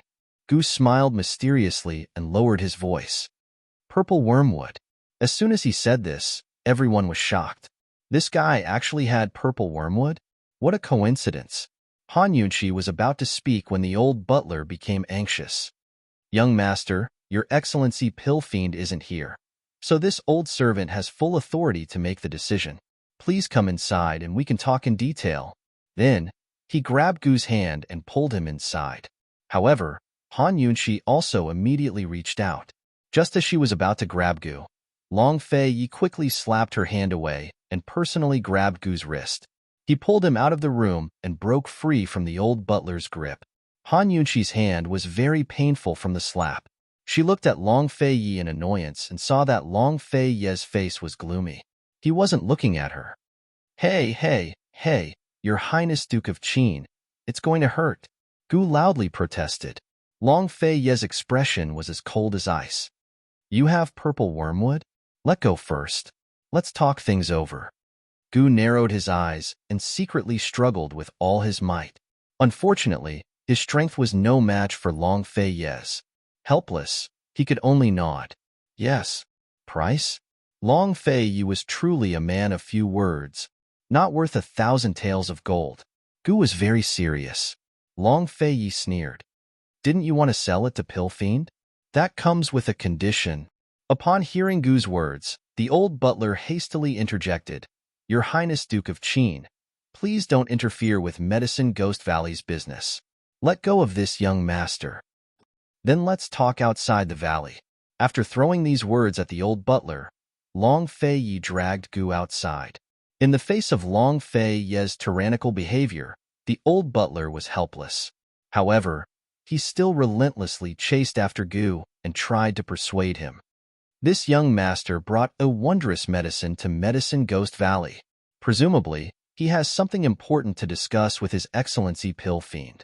Young master, please consider carefully. Young master, His Excellency Pill Fiend can help with something, but not everyone can do it. Although His Excellency Pill Fiend isn't here, young master can discuss with this old servant in detail. This old servant will definitely help you find His Excellency Pill Fiend as soon as possible. Long Fei Yi ignored him and dragged Gu away quickly. The old butler tried to persuade him, but they actually followed him all the way out of the valley. The old butler still wanted to persuade him, but at this time, Long Fei Yi finally spoke. This isn't Medicine Ghost Valley's territory. If you interfere with this prince's business, you'll have to bear the consequences. This? The old butler almost cried. How could he be so tyrannical? This young master, please say something. Gu's mouth twitched into an embarrassed smile. As long as you agree to my conditions, I'll sell it to anyone. Hee, old butler. Why don't you go back first? You. The old butler was furious. This red-robed young master was even more detestable than His Highness Duke of Qin. Gu Qishao put on a beautiful face and smiled like a flower. This young master, It's best if you don't come to Medicine Ghost Valley in the future. The old butler was so angry that he flicked his sleeves and left.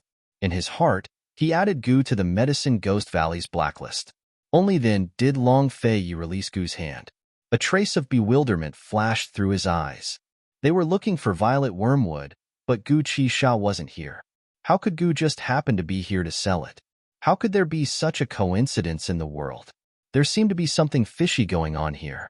However, when he saw the old butler's serious and angry expression, Long Fei's suspicions were mostly dispelled. Regardless of whether it was a coincidence or something fishy, obtaining the Violet Wormwood was the most important thing to them. Gu, where's the item? Han Yunshi asked anxiously. Poison lass, we haven't even discussed the conditions yet. Why are you in such a hurry? Gu smiled. When he looked at Han Yunshi, his long, narrow eyes were filled with deep interest. Poison your head. Who allowed you to call me that? I don't know you that well. Han Yunshi said angrily. The back of her hand hurt from the slap just now. For better or for worse, I saved your life once. Don't be like this, Gu said cheerfully. The more they talked, the more they seemed to be flirting with each other. Finally, Long Fei lost his patience and pulled Han Yunshi behind him. What conditions do you want? He asked coldly. I want a medicinal tea tree sapling. Only the Mu clan in Medicine City has it. I was planning to have His Excellency Pill Fiend come with me, but if Your Highness Duke of Qin has the confidence, then this business deal can still be done. Gu was finally serious. Medicine City. This was a large, independent city that was one of Cloud Realm Continent's 4 great cities. Besides Medicine City, there was also Medical City, City of Daughters, and Carefree City. The medical academy that Gu and Han Yunshi often mentioned was located in Medical City. As for Medicine City, as its name suggested, it was a gathering place for medicinal ingredients. Many of the city's great medicinal families controlled a lot of medicinal ingredients. They were all centuries-old families, and their foundations were much deeper than Pill Fiend Valley's. Long Fei didn't think twice before agreeing. The Violet Wormwood is in urgent need. Hand it over first. Gu hesitated, but didn't make things difficult for him. Fine. I'm sure Your Highness Duke of Qin won't go back on your word. When Gu took out the Violet Wormwood, Han Yunshi and Gu Beiwei both gathered around. Although Gu didn't seem like he was lying, they still didn't believe him until they saw the thing. Gu took out a transparent glass bottle with the Violet Wormwood growing inside. It was about the size of a child's palm and had 4 purple leaves. Its roots had been washed very clean and soaked in water, making it very fresh. Seeing this, Han Yunshi and Gu Beiwei exchanged glances and relaxed. Is this the thing? Long Fei was a layman. Han Yunshi immediately nodded. Although she wasn't as familiar with medicinal ingredients as Gu Beiwei, she couldn't be mistaken. Gu Beiwei also nodded. Your Highness, this is the Violet Wormwood. There's no mistaking it. Long Fei took the Violet Wormwood and tossed it to Han Yunshi. Take it back and deal with the plague yourself. You're going to Medicine City right now? Han Yunshi was puzzled. Gu didn't seem to be in a hurry, but Long Fei seemed to be even more anxious. Long Fei didn't explain. In fact, if it weren't for the fact that he was running out of time, he would have gone to Medicine City to look for medicine after running into a wall in Medicine Ghost Valley. Moreover, his planned destination after the new year was Medicine City. If it weren't for the delay caused by the Imperial Edict, he would have been there long ago. Naturally, it would be best if Your Highness Duke of Qin could fulfill your promise immediately. Gu was very happy. Seeing Long Fei mount his horse, Han Yunshi didn't hesitate to stop him. Wait a moment. The remaining 2 ingredients shouldn't be too difficult, right? Long Fei asked. They brought Gu Beiwei along in order to pick 2 premium ingredients, Dragon Sunflower and Sky Vanilla. There were plenty of these 2 ingredients in Medicine Ghost Valley, enough for them to pick out the best of the best. The precious medicinal ingredients in Pill Fiend Valley were all personally managed by His Excellency Pill Fiend. Anyone who wanted to obtain them would have to go through His Excellency. However, common medicinal ingredients like Dragon Sunflower and Heavenly Vanilla Grass were things that the old steward had the authority to decide on. Although they just offended the old steward, if Han Yunshi could handle His Excellency Pill Fiend, She could definitely handle the old steward as well. It's not difficult, Han Yunqi said faintly. Then what's the matter? Long Fei asked again. Han Yunqi hesitated for a moment, then put on an innocent smile. Your Highness, please take me to Medicine City to broaden my horizons. I promise I won't cause any trouble. Who knows, I might even be able to help. Medicine City was such a powerful place. She really wanted to go there. Her detoxification system had a lot of medicinal ingredients recorded, but there weren't many stored. She'd always been missing 1 or 2 ingredients from the previous detoxification attempts. Maybe she could replenish them in Medicine City.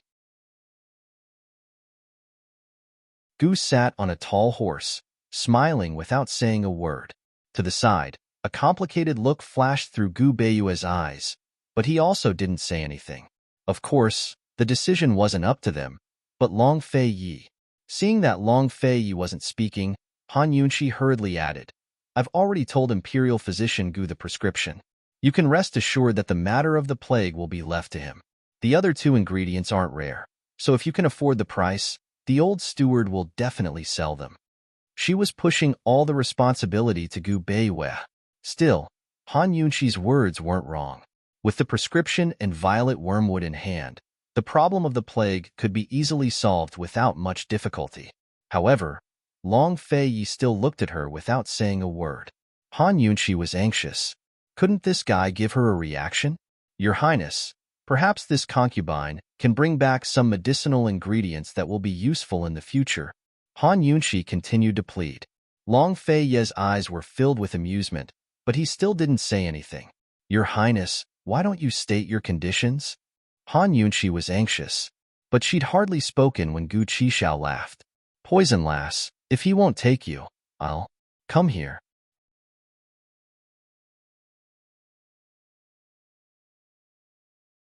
Chapter 178.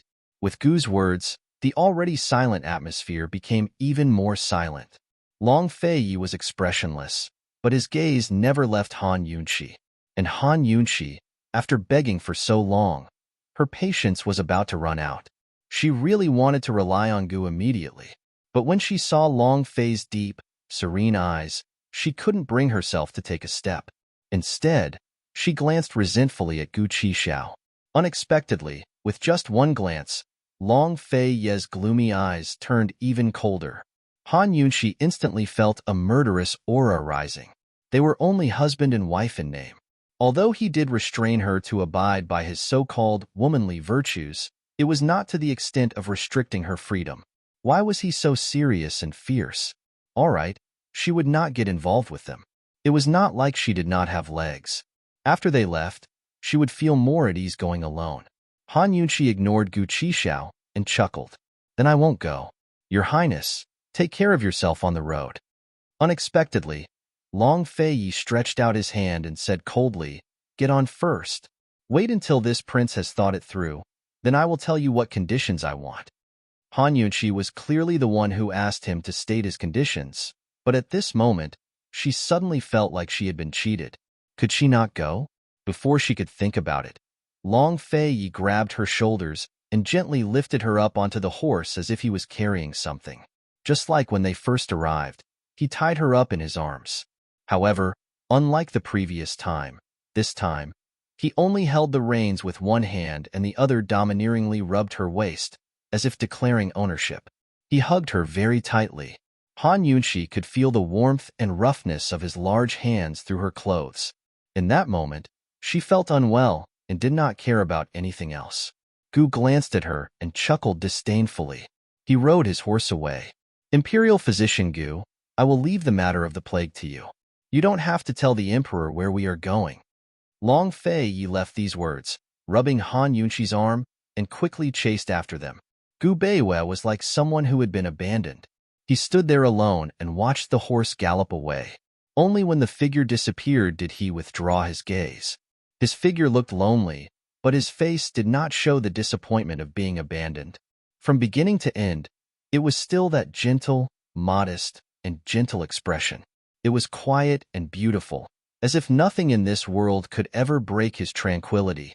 He took out the violet wormwood from the glass bottle and looked at it seriously.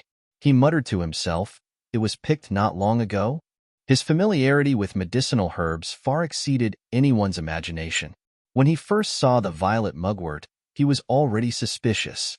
Now, he was even more certain that this violet mugwort had just been plucked from the soil not too long ago.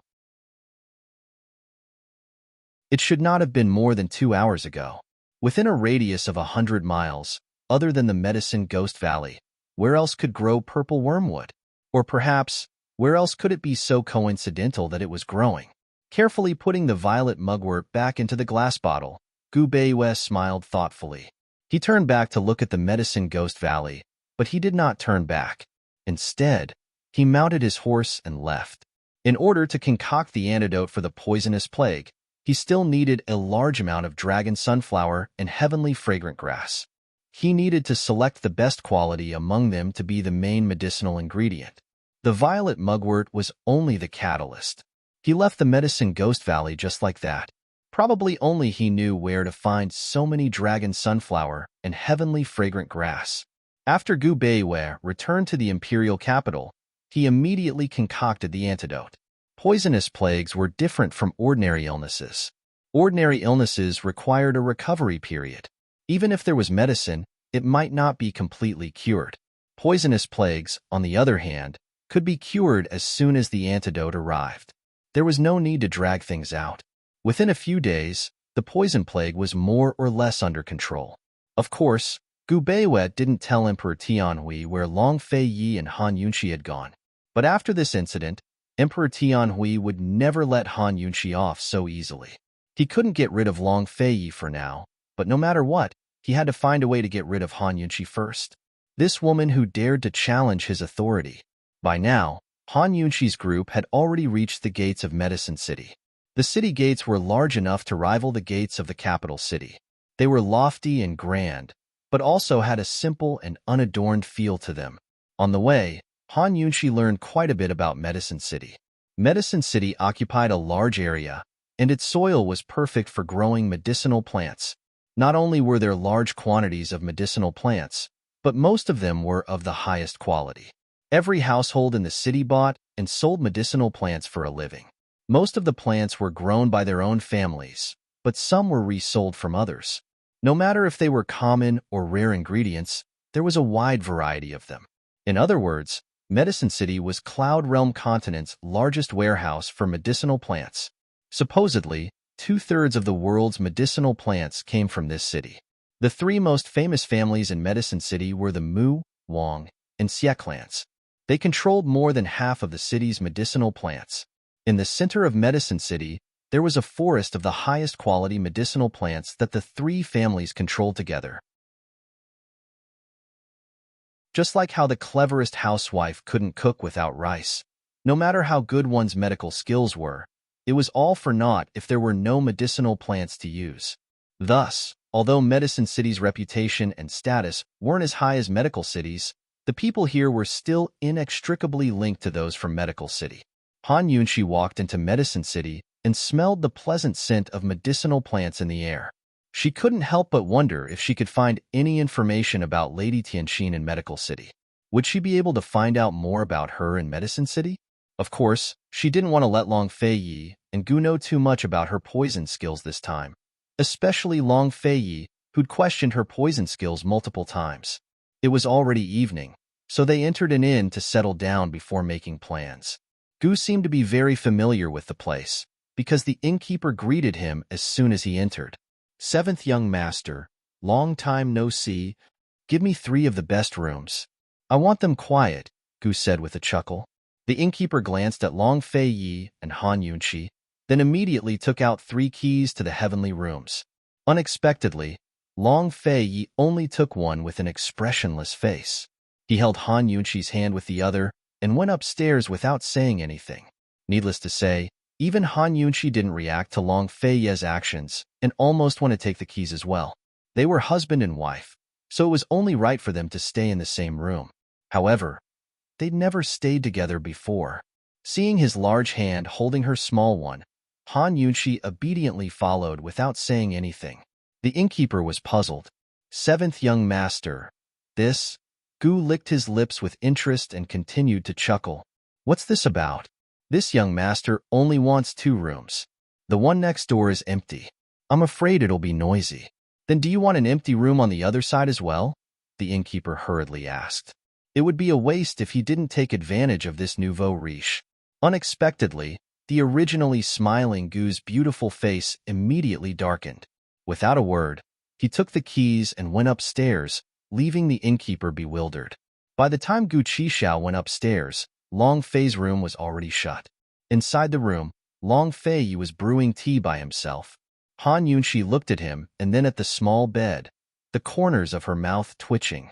What did Long Fei mean by this? She thought that Long Fei would explain something, but unexpectedly, Long Fei poured a cup of tea for her without saying anything.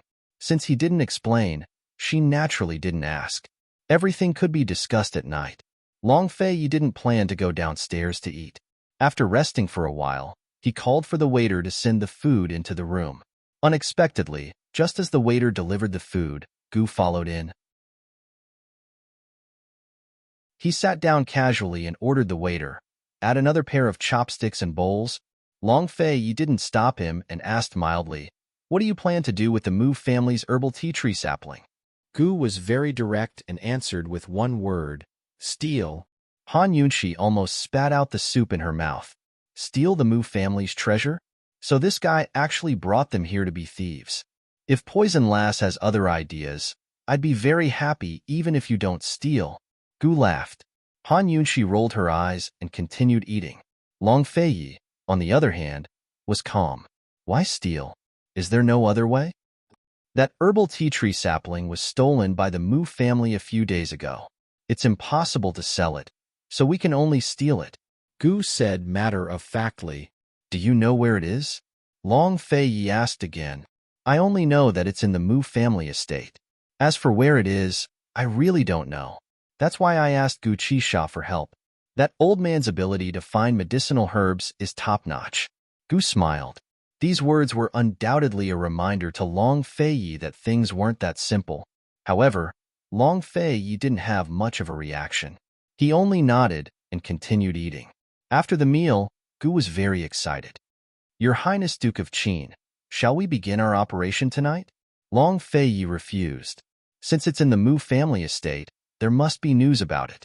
Let's split up first. It won't be too late to act after we've gathered enough information. A trace of coldness flashed in Gu's eyes that no one noticed. His smile became even more enchanting and devilish. All right, no problem. That night, Gu and Long Fei went their separate ways while Han Yunxi was left behind at the inn. She wasn't the type to sit still. As soon as Long Fei's group left, she went downstairs and asked the shopkeeper for the location of the auction hall before hurrying out the door in high spirits. In any case, stealing medicinal ingredients had nothing to do with her. She was only here to stroll around Medicine City. Unexpectedly, Long Fei didn't ask around, but sat in a tea house across from the inn drinking tea. As soon as Han Yunxi left, he caught sight of her. Long Fei's eyes flashed with displeasure. She was unfamiliar with this place, and it was late at night. This woman was all alone and unarmed, yet she dared to leave the house? He was about to chase after her when Chu Shifeng reminded him, Your Highness, the Wang family's been waiting for you for a long time. You should go. Long Fei stopped and said coldly, You go, keep a close eye on her. Yes, Chu Shifeng obeyed, then asked, Master, then Gu's matter. Don't worry about it for now, Long Fei said before vanishing from sight. By now, Gu was already lying on the roof of the Mu estate basking in the moonlight. Next to him sat a young girl in the prime of her youth. Her aura was clean and pure, and her bright, limpid eyes shone even in the dark. This girl was none other than the Mu clan's most favored ninth young miss, Mu Ling-er. She pushed Gu. Chi, big brother. When are the thieves you mentioned coming? My father's long set up an inescapable net. Just in 1 or 2 days, there's no rush, no rush. Gu Qishao lay lazily on the bed, relaxed and at ease. Beneath the moonlight, his beautiful features were even more enchanting. He seemed to think of something and suddenly laughed. Ling-er, that thief isn't an ordinary person. If you like him, you can keep him as your husband. Mu Ling-er looked askance at him and said unhappily, I don't want him. I want Chi Big Brother. Her face immediately turned red, but Gu didn't think much of it. He chuckled and said, "It's too late, too late. Your Chi Big Brother already has someone in my heart."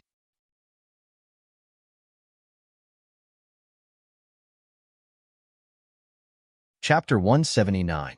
In Medicine City, the Mu, Wang, and Xie clans were the three great clans. Originally, the Wang clan was the leader, but in recent years, the Wang clan's heirs had withered. Long Fei Yi had wandered the Jianghu since his youth and had visited Medicine City many times. He could be considered close friends with the Wang clan's head and knew a lot about the city, including the Mu and Xie clans. However, there were very few people who knew about this matter. It was a chilly spring, but the Wang clan's courtyard was already filled with blooming flowers. Those who didn't know would think they were ordinary flowers, but those in the know would know that this was a garden full of medicinal herbs. In Medicine City, every flower, every blade of grass, and every tree was medicine. In the courtyard's pavilion, Wang Gong and Long Fei Yi sat across from each other and drank. One had the air of an immortal, the other mysterious and grave. One white and one black, they formed an indescribable scene in the courtyard. "I heard you brought the Princess Consort. Why didn't she come with you?" Wang Gong asked with a smile. "If I can't get rid of the trouble, why bring her up?" Long Fei Yi said indifferently. "I heard this Princess Consort is quite capable. Has she cured a lot of poisons?" Wang Gong asked again. "News sure travels fast," Long Fei remarked mildly. In front of this old man, he lost some of his coldness and became more casual. Wang Gong stroked his beard and smiled. "If she is truly capable, then it can be considered your good fortune." In the future, Wang Gong didn't continue. He glanced at Long Fei Yi and saw Long Fei Yi sipping his wine.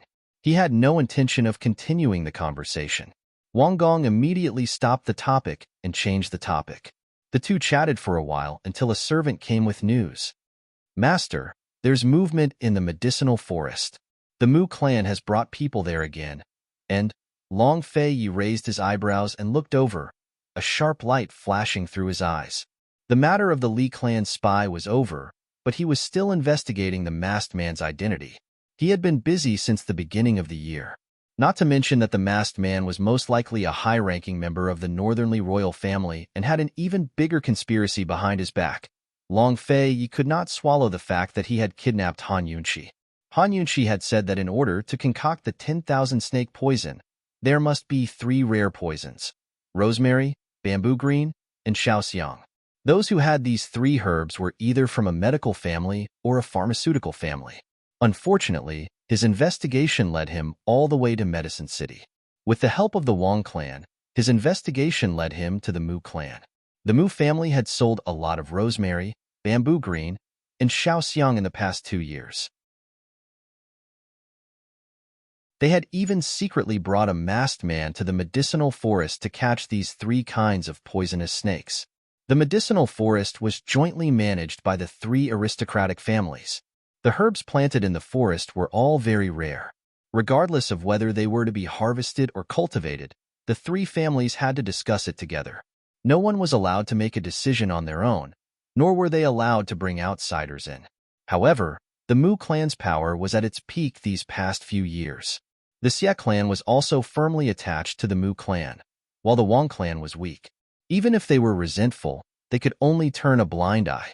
Moreover, the servant hesitated for a long time and stammered the rest of his words.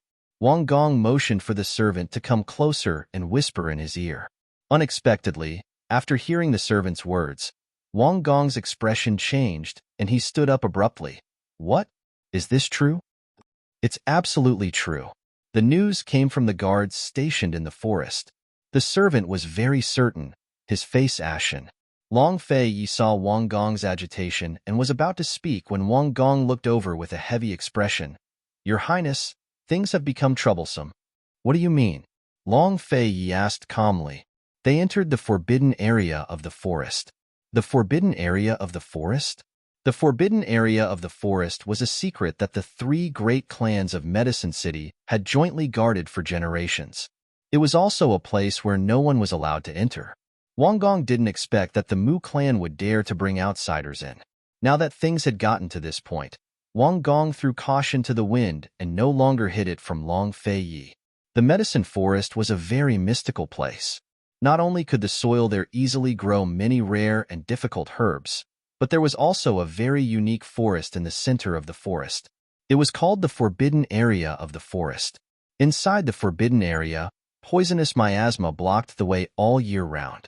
Therefore, even people from the three great clans rarely approached the edge of the Forbidden Area, let alone the inside. According to the legends passed down by their ancestors, there was a medicinal pond in the Forbidden Area. No matter what kind of herbs were grown in water there, they would become poisonous. In other words, as long as one could grow herbs in water there, they could create new types of poisonous herbs. As for the new poisonous herbs, who could detoxify them other than the grower himself? The masked man that the Mu clan had hooked up with was definitely not simple. After hearing Wang Gong's explanation, Long Fei Yi was also very shocked. This matter could be big or small. After all, medicine could save people, but it was only medicine. Poison, on the other hand, could kill people. It was a terrifying weapon. Just who was that masked man? What did he want to do? Duke of Qin, the Forbidden Area has poisonous miasma. We can only wait outside, Wang Gong said seriously. Long Fei Ye's eyes flickered with a complicated look. Capturing the masked man was a big deal, but figuring out the Forbidden Area was no small matter either. He had to go inside and see what they were doing. He stood up and murmured to the guards by his side, "Immediately have Chu Shifeng bring the Wang Fei here." Currently, Han Yunqi was excitedly bidding in the auction hall. It hadn't even been 2 hours, but she'd already gotten her hands on many good things. The feeling of shopping was great to begin with, much less competing with others. She blended in with the crowd and was completely immersed in the activity. She was about to raise her hand again when Chu Shifeng blocked her from behind. Han Yunqi turned back and saw Chu Shifeng, who gave her a fright. "You came too?" "Esteemed Wang Fei, His Highness was anxious to find you." "Don't buy any more, let's go," Chu Shifeng murmured. Han Yunqi grew nervous at the thought of a single room and a single bed. He went back to the inn?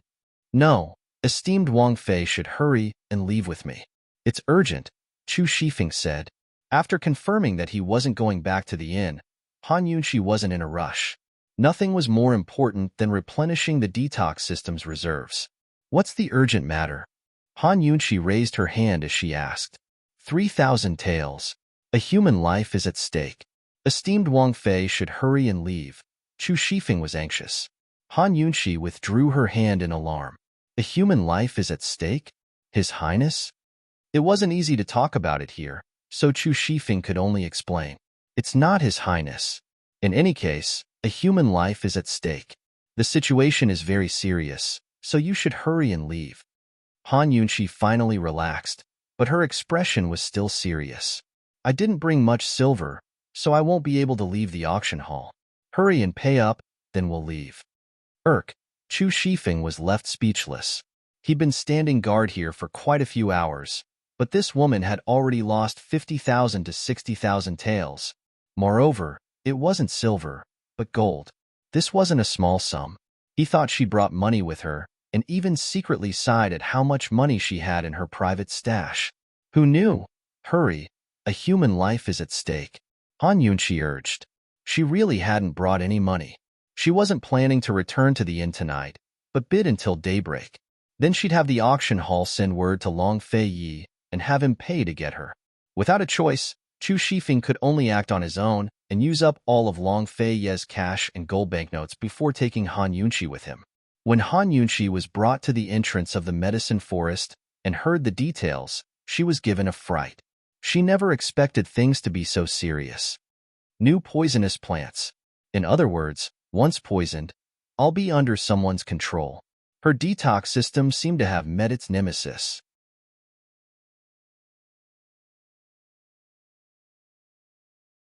She looked like she was in pain.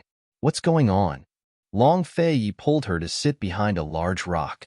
Han Yunqi only waved her hand and didn't say anything for the time being. "It hurts too much." She had just received a sudden alert from the detoxification system. It was so loud that deafening wasn't enough to describe it. Every nerve in her head was hurting. Under normal circumstances, the detoxification system's alert was, do. It would only appear when there was poison, but the detoxification system couldn't distinguish the specific poison. Also, the louder the sound, the more severe the poison. That sound was so loud just now.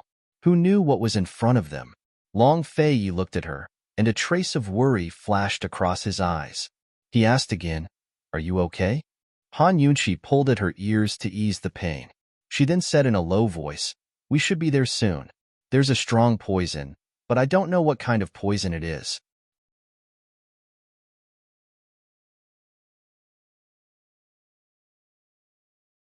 Chapter 180.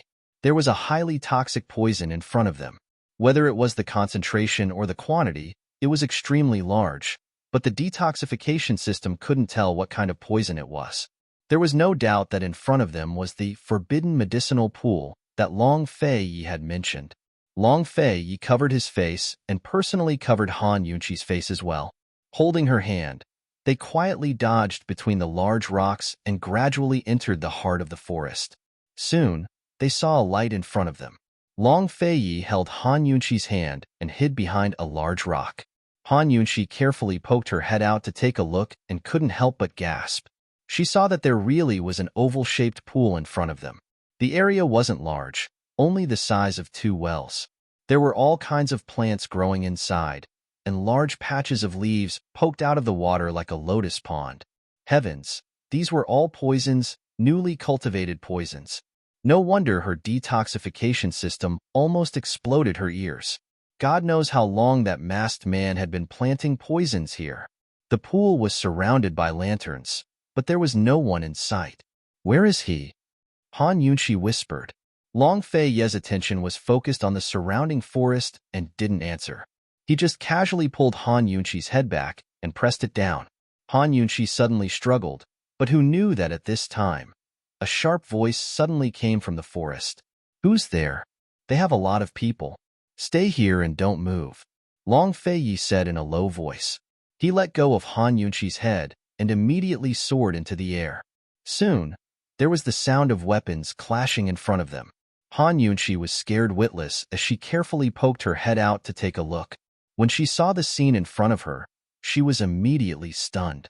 Heavens, there really were a lot of people. There were a total of 50 black-clothed assassins surrounding Long Fei. 1 against 50? What kind of joke was this? With such a number of people, they could squeeze Long Fei to death.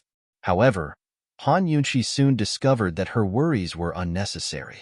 The black-clothed assassin couldn't get close to Long Fei. Long Fei, who was at a disadvantage in terms of numbers, had the upper hand in terms of speed. His swordsmanship couldn't be described as flowing clouds or flowing water. It was simply as fast as lightning. His moves couldn't be seen clearly at all. One could only see his sword rise and fall, and several black-clothed assassins fell one after another. Han Yunqi exclaimed in amazement.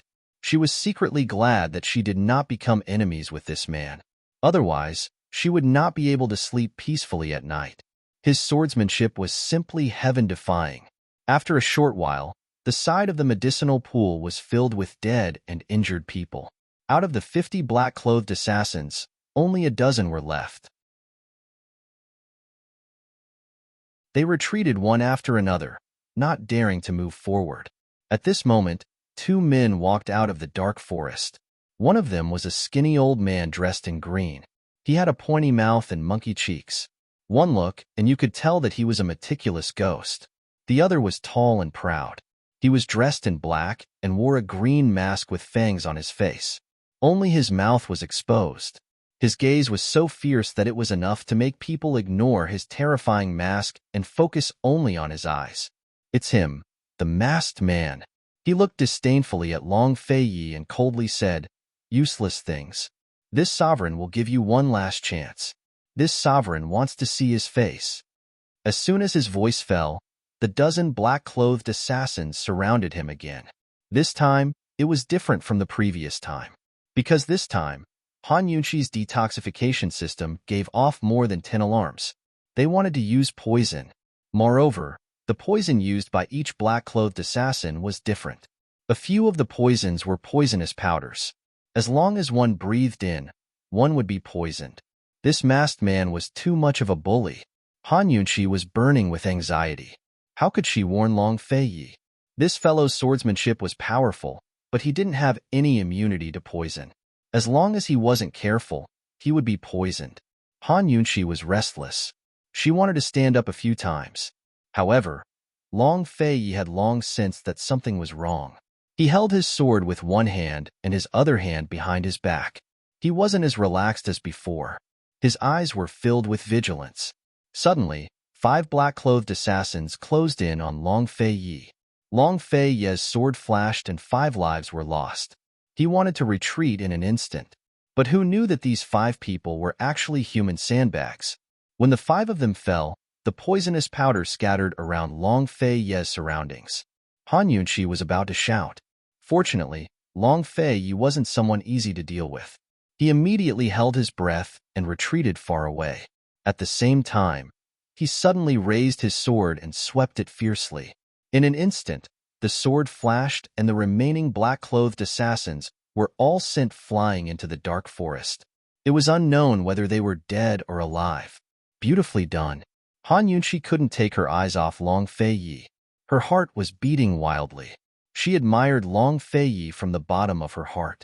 The Duke of Qin was indeed the Duke of Qin. He wasn't someone that ordinary people could imagine. The masked man clenched his fist so tightly that it made cracking sounds. He glared angrily at Long Feiyi and asked loudly, "Who exactly are you?" "And who are you?" Long Feiyi retorted.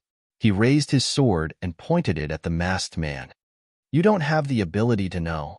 The masked man also drew his sword and pointed it at Long Feiyi. But who knew that drawing his sword was just a feint?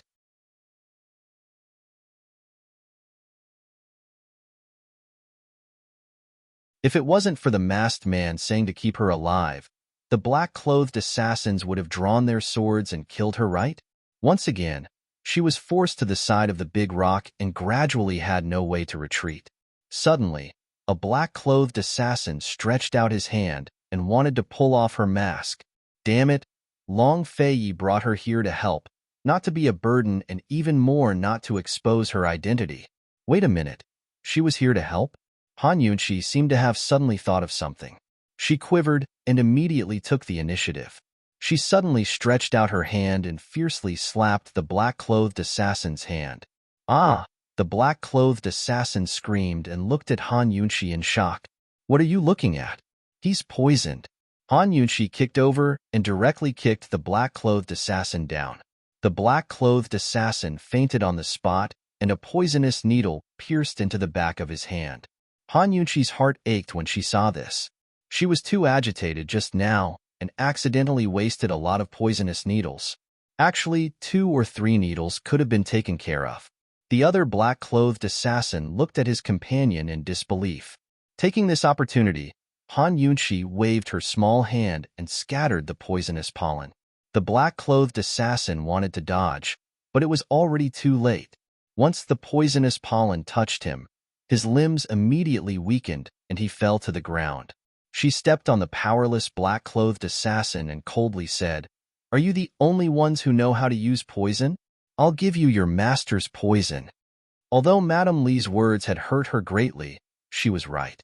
Those who were good at detoxification were the ones who knew how to use poison. How could Han Yunqi always forget that she knew how to use poison? All right, although using poison went against the doctor's principle, she was going all out tonight. She was here to help Long Feiyi. After dealing with the 2 black-clothed assassins, Han Yunqi did not dare to delay and rushed towards Long Feiyi. However, very quickly, a group of black-clothed assassins came and surrounded her. After witnessing Han Yunqi's poison, this group of black-clothed assassins did not dare to underestimate her and all of them took out their long swords. Han Yunqi's face turned pale. At this very moment, she really wished that she could be like the masked man, who was skilled in using concealed weapons and could kill with a wave of his hand. She knew how to use poison, and she knew all kinds of poisons. However, the way she used poison was completely child's play. Other than injecting needles and spraying poison, she did not know how to do anything else. Under the illumination of the lights, the The blades of the swords shone so brightly that it almost blinded Han Yunqi's eyes. Very quickly, a long sword was placed on her neck from behind. Han Yunqi wanted to cry. In the end, she was still a burden. However, who knew that at this moment, several sharp swords would suddenly attack from the side.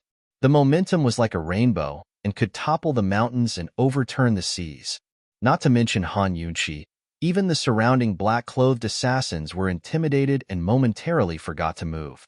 Suddenly, there was a crisp sound, and the long sword on Han Yunqi's back was instantly broken by the swords. At the same time, the black-clothed assassins were also hit by the swords. Only Han Yunqi stood at her original position, unharmed. Han Yunqi was in disbelief and subconsciously wanted to look back. She saw Long Feiyi standing not far from her with a sword in his hand and looking at her. His arm had been hit by 3 poisonous needles. He was poisoned? Because he wanted to protect her, he couldn't dodge the poisonous needles? After being poisoned by the poisonous pollen, one's entire body would become weak very quickly. But why didn't she detect any signs of poisoning on this fellow's body? At this moment, the masked man was also looking at Han Yunqi. The 3 of them were in a deadlock. Everyone wanted to move, but no one moved. The atmosphere instantly became tense. Unexpectedly, Long Feiyi's legs suddenly went soft, and he fell down on one knee. Seeing this, Han Yunqi was even more puzzled. They were not far away, and she was completely sure that Long Feiyi wasn't poisoned. Presumably, the poisonous needles on his arm didn't really pierce into his skin, and the poisonous powder didn't directly touch his skin. Although she was shocked, Han Yunqi kept the shock in her heart. She didn't show it and pretended to be anxious as she ran towards Long Feiyi. However, the masked man said faintly, "Stop right there."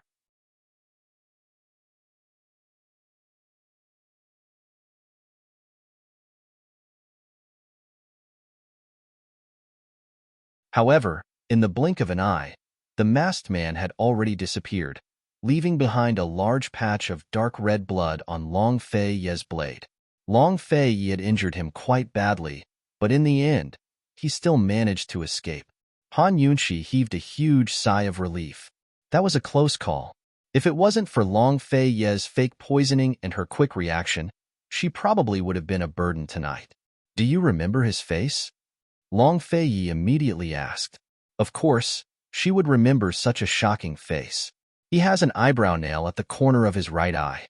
It's blood red, like a totem." Han Yunqi quickly replied. Such a special eyebrow nail must be something very rare. Sure enough, once she said this, Long Feiyi sneered. "So it's him. Who? Is he from Northernly?" Han Yunqi was very curious. "Northernly's Kangwang, Jun Yixie." Long Feiyi said word by word. In the 3 kingdoms, only Jun Yixie was someone he would take seriously. Unexpectedly, it really was him. Jun Yixie. Han Yunqi was unfamiliar with this name, but she knew of Northernly's Kangwang. Northernly's Kangwang, Tianning's Duke of Qin, and Western Zhou's Crown Prince Yi. These 3 titles resounded throughout the 3 kingdoms of Cloud Realm continent. Everyone knew that the Kangwang was domineering, the Qin Wang was cold, and Crown Prince Yi was ruthless. Han Yunqi had long met Crown Prince Yi of Western Zhou, Duamu Bei, who was Princess Rongla's older brother, so she didn't think much of it. However, this Kangwang, leaving aside his poison skills, had an evil and tyrannical aura about him that left a deep impression on her. Unlike Long Feiyi and Crown Prince Yi, Northernly's Kangwang wasn't a member of the imperial family, but the adopted son of the Northernly Emperor. However, his status far exceeded that of any other prince.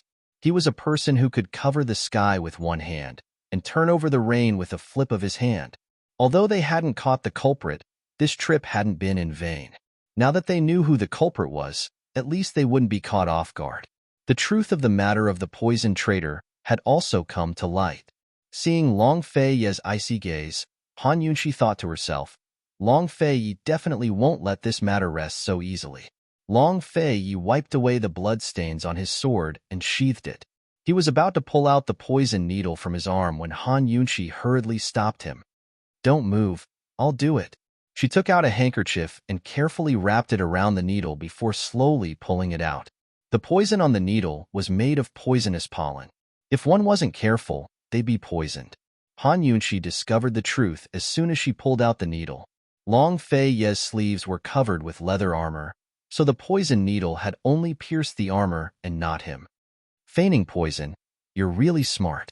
Han Yunxi had to praise Long Fei Yi.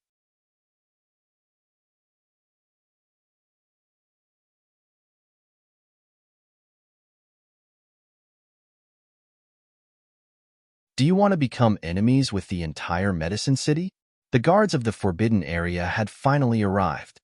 Han Yunxi immediately covered her face and sneered in her heart. The Sanferwa Duke had colluded with the Mu family.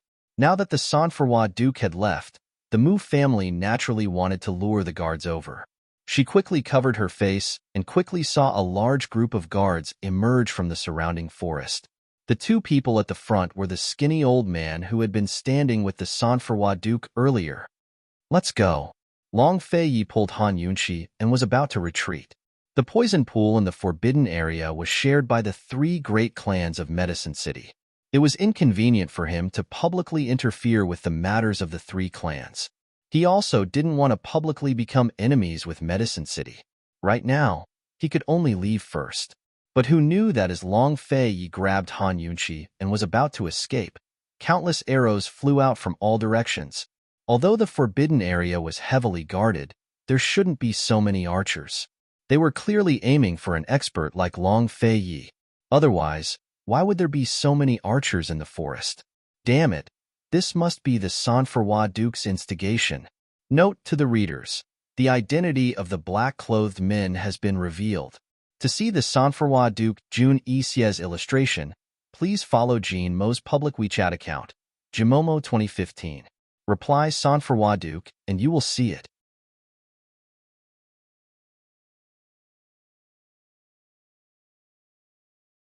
Chapter 182. Swoosh, swoosh, swoosh. Streaks of sharp arrows flew over from all directions like a torrential rain. Long Fei Yi hugged Han Yunxi tightly in his arms as his figure dodged the rain of arrows like a shadow. It wasn't easy to escape in such a short period of time, but it wasn't that easy to injure Long Fei Yi with just the encirclement of sharp arrows. If it was in the past, Han Yunxi would definitely be afraid, but after witnessing this fellow's valiance, Han Yunxi had long relaxed her heart. She carefully poked her head out from Long Fei Yi's arms and sneakily looked at the poison pool below. Very quickly, she concentrated and entered a state of mind. Under a state of high concentration, she could retrieve poison from the detoxification system. Similarly, she could also store poison into the detoxification system. Just that storing it required more effort than retrieving it. Once Han Yunxi entered a state of mind, she gradually forgot about the surrounding dangers and allowed Long Fei Yi to dodge and defend against the sharp arrows. She devoted all her attention to the poison pool. In the end, she couldn't even hear what was happening around her. In her eyes, the only thing left in the world was the poison pool below. The rain of arrows gradually became sparse and Long Fei Yi took the opportunity to escape. However, at this moment, a shocked cry came from below. The poison pool has disappeared. It's gone. Long Fei Yi turned sideways to dodge the sharp arrows and looked down. He was shocked to see that the forbidden poison pool, which was originally filled with poisonous herbs, was now empty. Not only that, even the water in the poison pool had disappeared. Below, that lean old man and the rest were all stunned. Long Fei Yi was also extremely shocked, but he only took one look and didn't stay for long before he left. Not knowing how long that bunch of guards were shocked, Long Fei Yi still couldn't believe what he had seen with his own eyes after he left the medicinal herb forest. Did you see the poison pool? As he asked, he was about to let go of Han Yunxi, but who knew that at this moment, he realized that Han Yunxi had fainted in his arms. When did she faint? Fainted from fright? This woman shouldn't be so weak, right? Long Fei Yi was bewildered. Worry flashed through his eyes, and he immediately brought Han Yunxi back to the Wang family. Unexpectedly, Han Yunxi didn't wake up from her coma. Wang Gong sought out all the doctors in Medicine City, but no one could diagnose what was wrong with Han Yunxi. There was no illness, pain, or injury, and his pulse was normal. He was just a little tired, but he shouldn't have been unconscious for so many days. As for being poisoned, Long Fei did not believe that this woman would be poisoned and not wake up.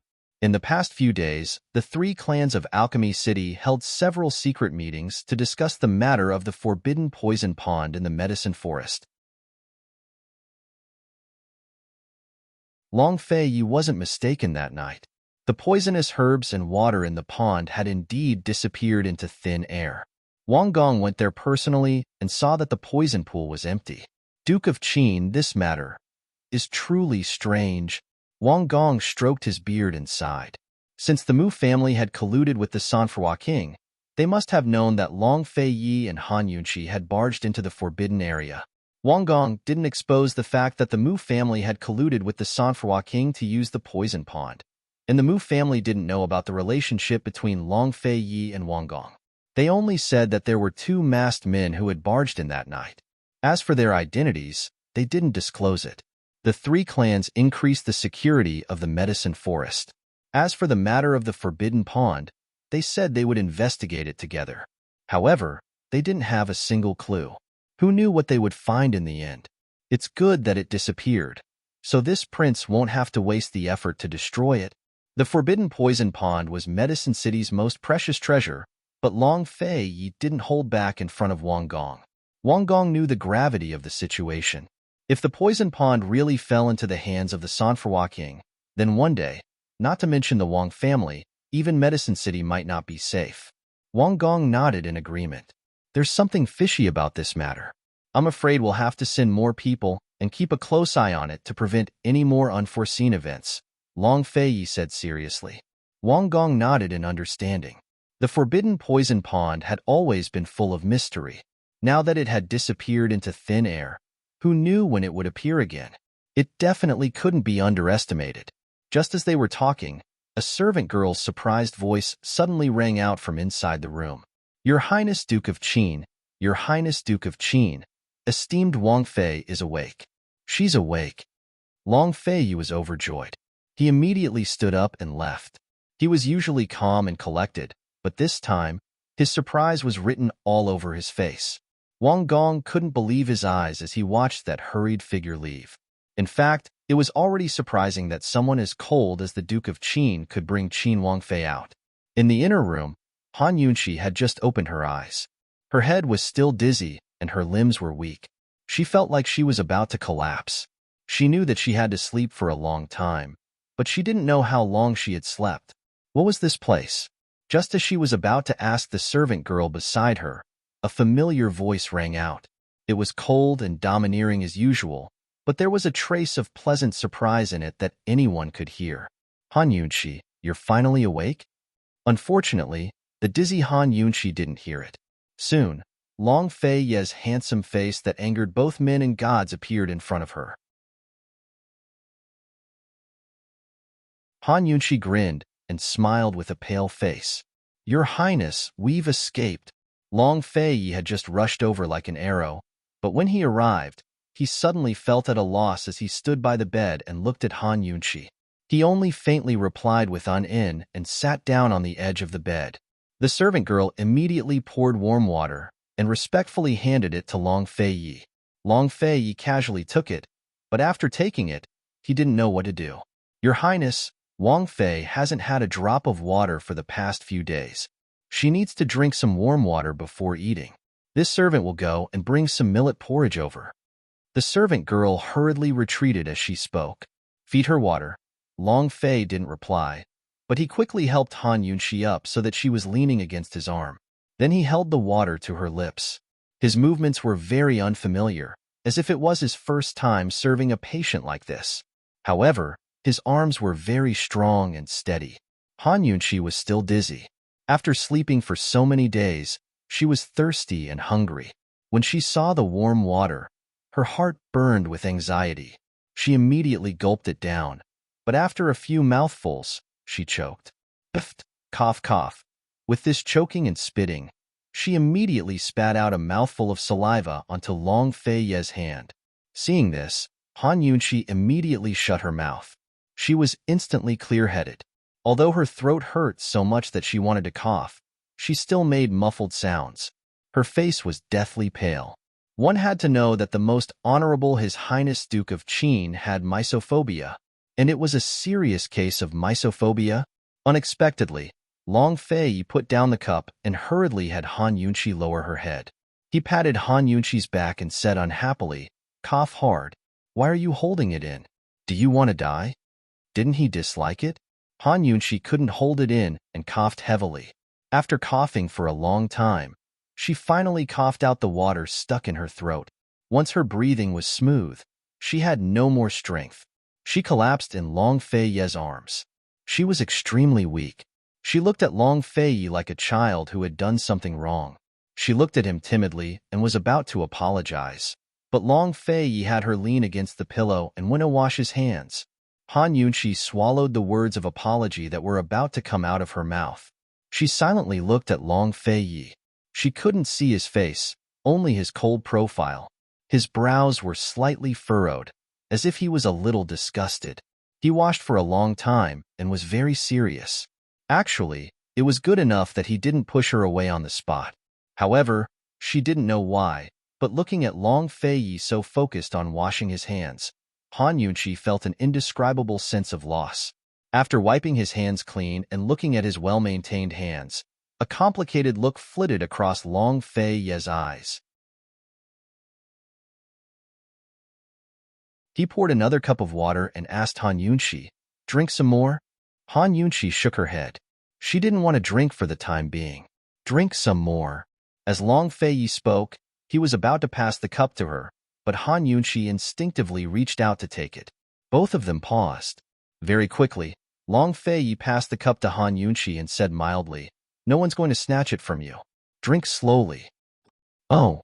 Han Yunqi responded and lowered her head to drink the water. Both of them were silent. After a long time, Han Yunqi spoke up. "Just now, I dirted you. I'm sorry." Long Fei responded with a faint mm and didn't say anything else. However, Han Yunqi felt annoyed for no reason. Even she didn't understand why. She had always been decisive, straightforward, and carefree. Why did she always feel like she couldn't let go in front of this man? Was it because she had expectations and thoughts that she shouldn't have? Just then, Long Fei asked, "You were unconscious for 3 days and 3 nights. What happened? Did you faint from fright?" With the change of topic, Han Yunqi felt much more at ease. She looked up and pretended to be shocked. 3 days and 3 nights? What happened? Why did you faint? Long Fei asked again. "I don't know either. I didn't dare to look up when I saw so many sharp arrows. I don't know why, but I felt a little uncomfortable breathing. After that, I don't remember what happened." Han Yunqi was especially serious. In other words, he was hugging her too tightly and she fainted from suffocation? Long Fei stared straight at Han Yunqi. "That's it? Goodness, this guy wasn't so easy to fool." Han Yunqi stuttered. Actually, when this concubine was suffocating, this concubine pushed your highness a few times. But your highness was busy dodging those sharp arrows and didn't notice. Your highness's grip was too strong, so this concubine couldn't break free." There wasn't any other meaning behind her words. She was saying that he was hugging her too tightly. Hearing this, Long Fei's gaze wasn't as wanton as before. Han Yunqi snickered inwardly. Was this considered taking liberties with the Duke of Qin? She wouldn't admit it even if she was beaten to death. She wasn't that daring. She struck while the iron was hot and said, "Your Highness, did this concubine really faint for 3 days and 3 nights? This concubine couldn't have contracted some strange illness, right? What did the doctor say?" "Rest first. I'll have the doctor come take a look at you later." Long Fei finally withdrew his scrutinizing gaze. "Your Highness, then the matter of the Forbidden Area's poison pool. How should we deal with it?" Han Yunqi probed. Long Fei told her about the strange matter and the 3 great patrician families' arrangements. "It's so strange. How could it be like this?" Han Yunqi was inconceivable. She was very excited, but a trace of craftiness flashed through her eyes.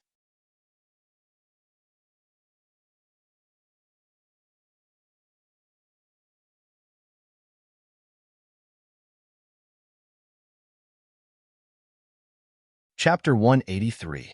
Long Fei Yi and Han Yunqi had disappeared for 6 nights straight. Gu had searched the entire medicine city for clues, but found nothing. Just as he was about to deny Long Fei Ye's reputation, Long Fei Yi and Han Yunqi finally showed up. The two of them entered the guest room and were about to close the door when Gu appeared out of thin air. He blocked the door with a hand and narrowed his bewitching eyes, a cold smile on his face. His entire being emanated a cold, dangerous aura.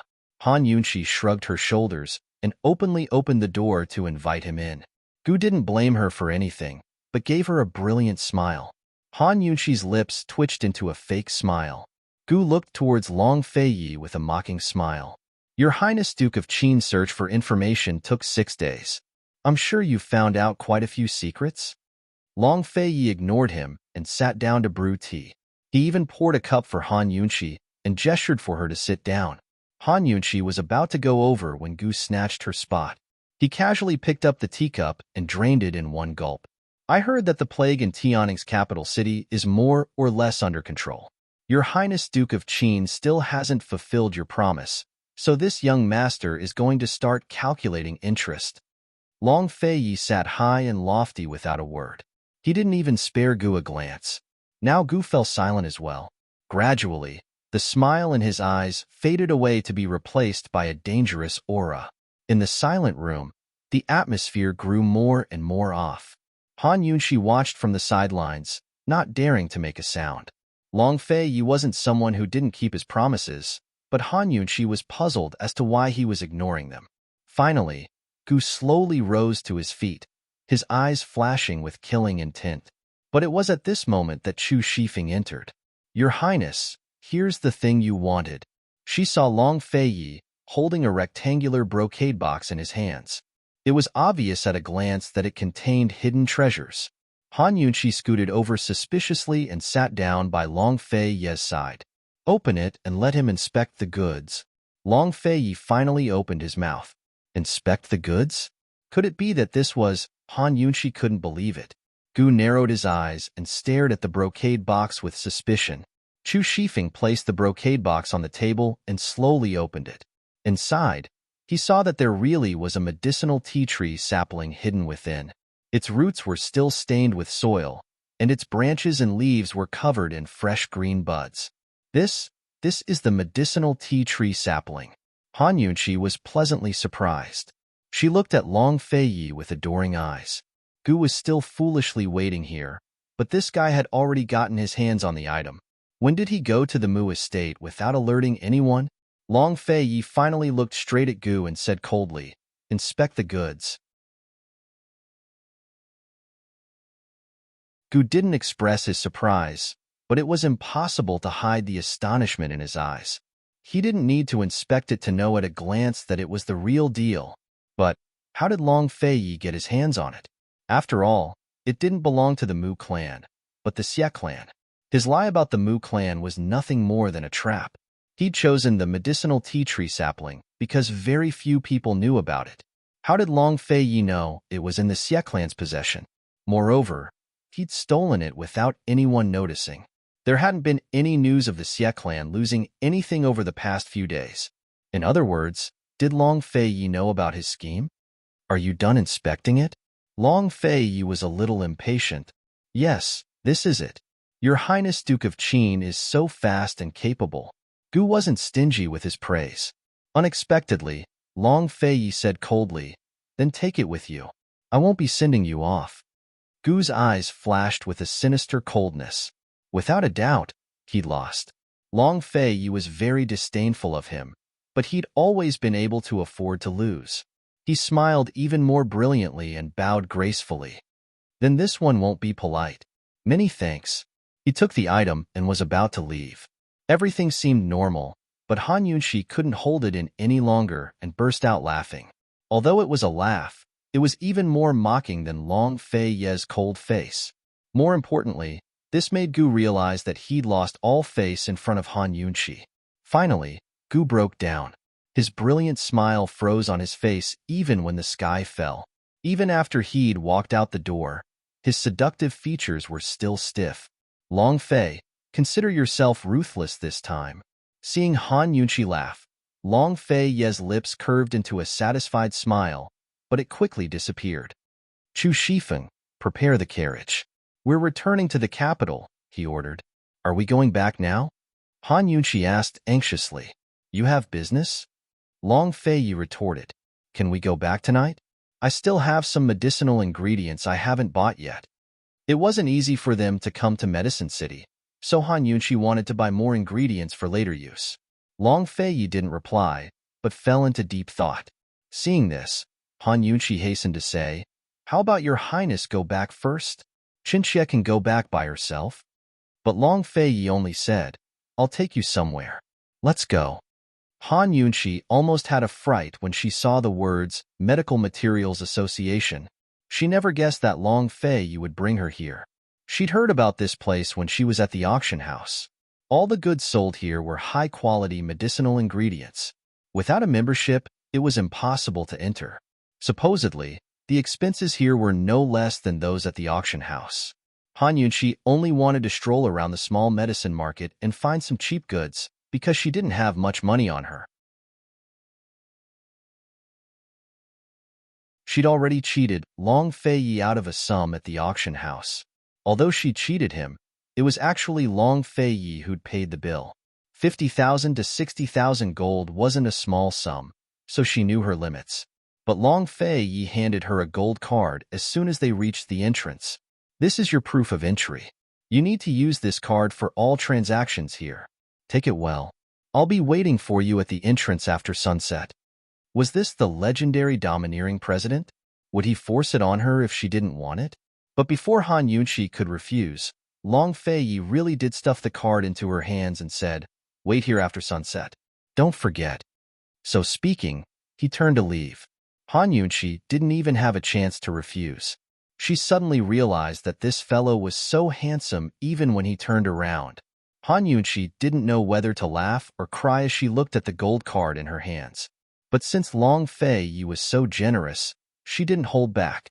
She'd just pretend that she didn't charge him for this visit. She clutched the precious gold card and quickly vanished from the medicine market. Long Fei Yi could set his heart at ease by leaving Han Yunqi in the medicine market. Only extraordinary people could enter this place, but those who could manage it were even more so. As long as Han Yunqi didn't leave the medicine market had to take responsibility for her safety. Chu Shifeng assumed that His Highness Duke of Qin had other business to attend to, but he didn't go far. Instead, he headed for a nearby tea house. After all, His Highness Duke of Qin's time was as precious as his life. He had plenty of things to take care of. Did this count as another way to accompany a woman? In any case, Chu Shifeng didn't dare to imagine it. Long Fei Yi drank tea as he toyed with a simple blue and white porcelain bottle. His handsome face was covered in a layer of darkness. Chu Shifeng's heart gave a start at the sight of the bottle. His master hadn't taken it out in years. It contained a poison with a very pleasant name, Perplexing Butterfly Illusion. It was this very poison that had affected His Highness Duke of Qin's entire life. But the Duke of Qin knew nothing about it. A year ago, a similar poison had been found in the Northernly Spy's poison. Although it wasn't the exact same poison, it was the only clue. Otherwise, why would His Highness Duke of Qin have been investigating the Northernly Spy for so long? After all, the greater the threat Northernly posed to Tianning, the less Emperor Tianhui dared to spare any energy to deal with the Duke of Qin. Long Fei Yi stared at the little blue and white porcelain bottle in a daze. After a long time, he looked towards Chu Shifeng and said, Does she recognize this poison? Without a doubt, he was talking about Han Yunqi. Chu Shifeng gave a start and quickly said, Your Highness, please reconsider. Han Yunqi was still a mystery even now. Even if she really was the useless young miss of the Han clan, her mother, Lady Tianxin, had unknown origins. Because of Han Yunqi's outstanding poison skills, such an important item couldn't be given to her. Long Fei Yi looked thoughtfully at Chu Shifeng before quickly putting away the little blue and white porcelain bottle. He didn't say much. Chu Shifeng couldn't figure out his thoughts and wanted to coax him, but after some hesitation, he shut his mouth.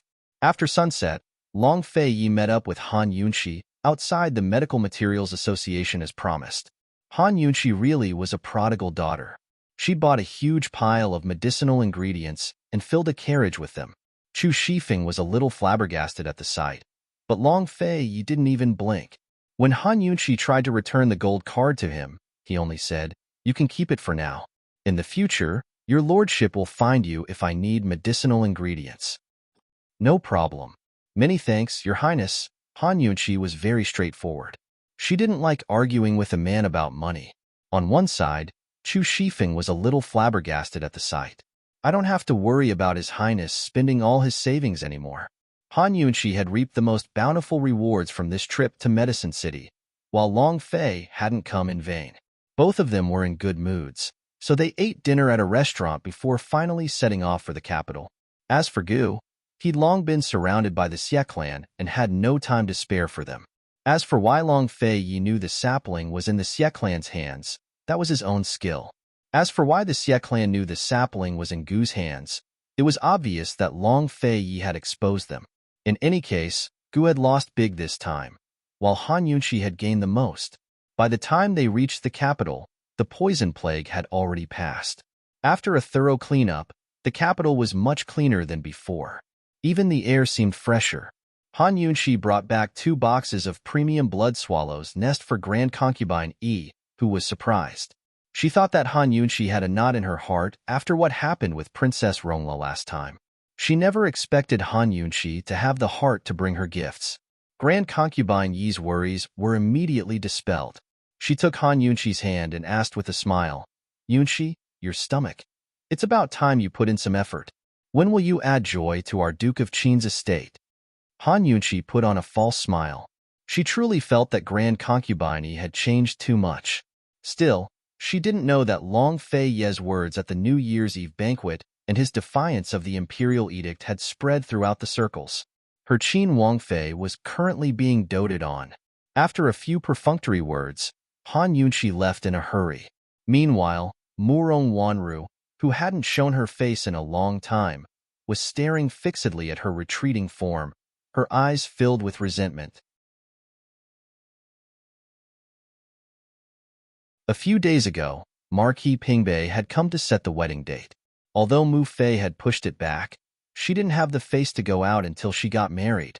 Even Mu Fei was standing on Han Yunqi's side. Murong Wanru knew she had to find another backer, but who could help her at a time like this?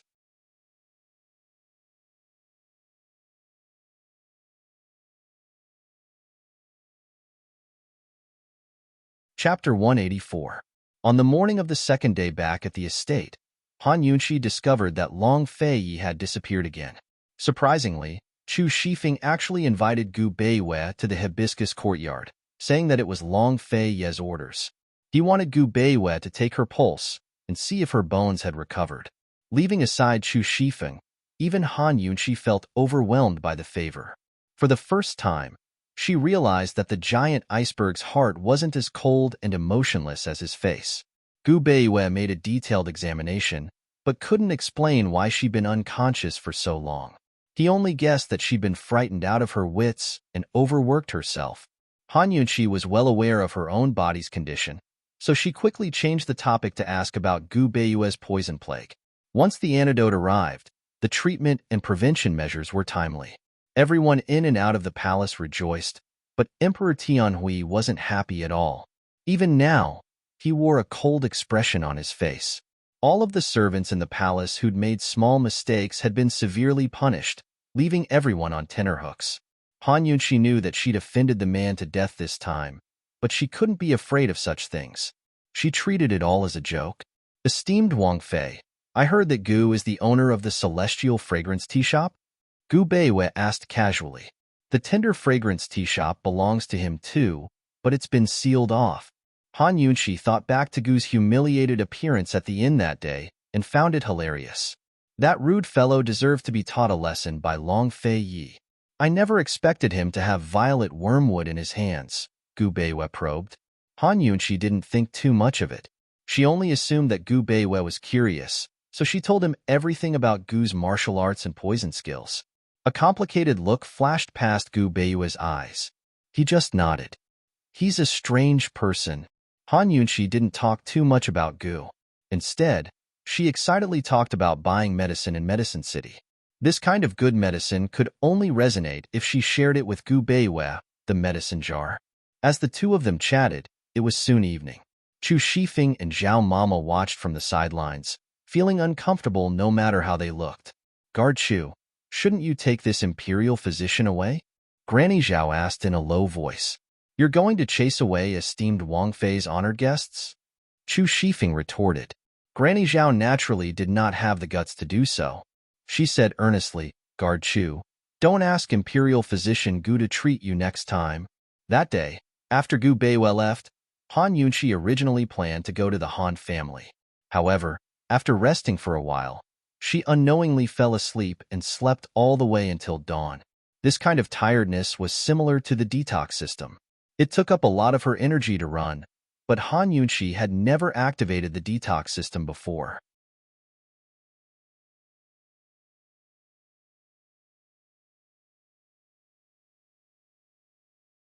Moreover, after the new year, there were rumors that esteemed Wang Fei was favored by the Duke of Qin. Even if the Han family really did commit a crime, a trifling Shuntian prefecture wouldn't dare to be impudent. Hearing little Xiang's words, Han Yunxi felt that something was off. She immediately tidied up and rushed to Shuntian prefecture with little Xiang. Along the way, little Xiang explained everything. Yesterday, a woman, Madame Chun, had brought her elderly mother-in-law to the Han family pharmacy in the southern part of the city to see a doctor. Madame Chin's husband had died early. Besides her mother-in-law, she also had a young son. The family was poor and dejected, relying on her to do needlework alone. The pharmacy's shopkeeper, Dr. Li, took pity on them and personally gave them a prescription. He didn't even collect money for the medicine. But who knew that last night, Madame Chin's mother-in-law died after taking the medicine?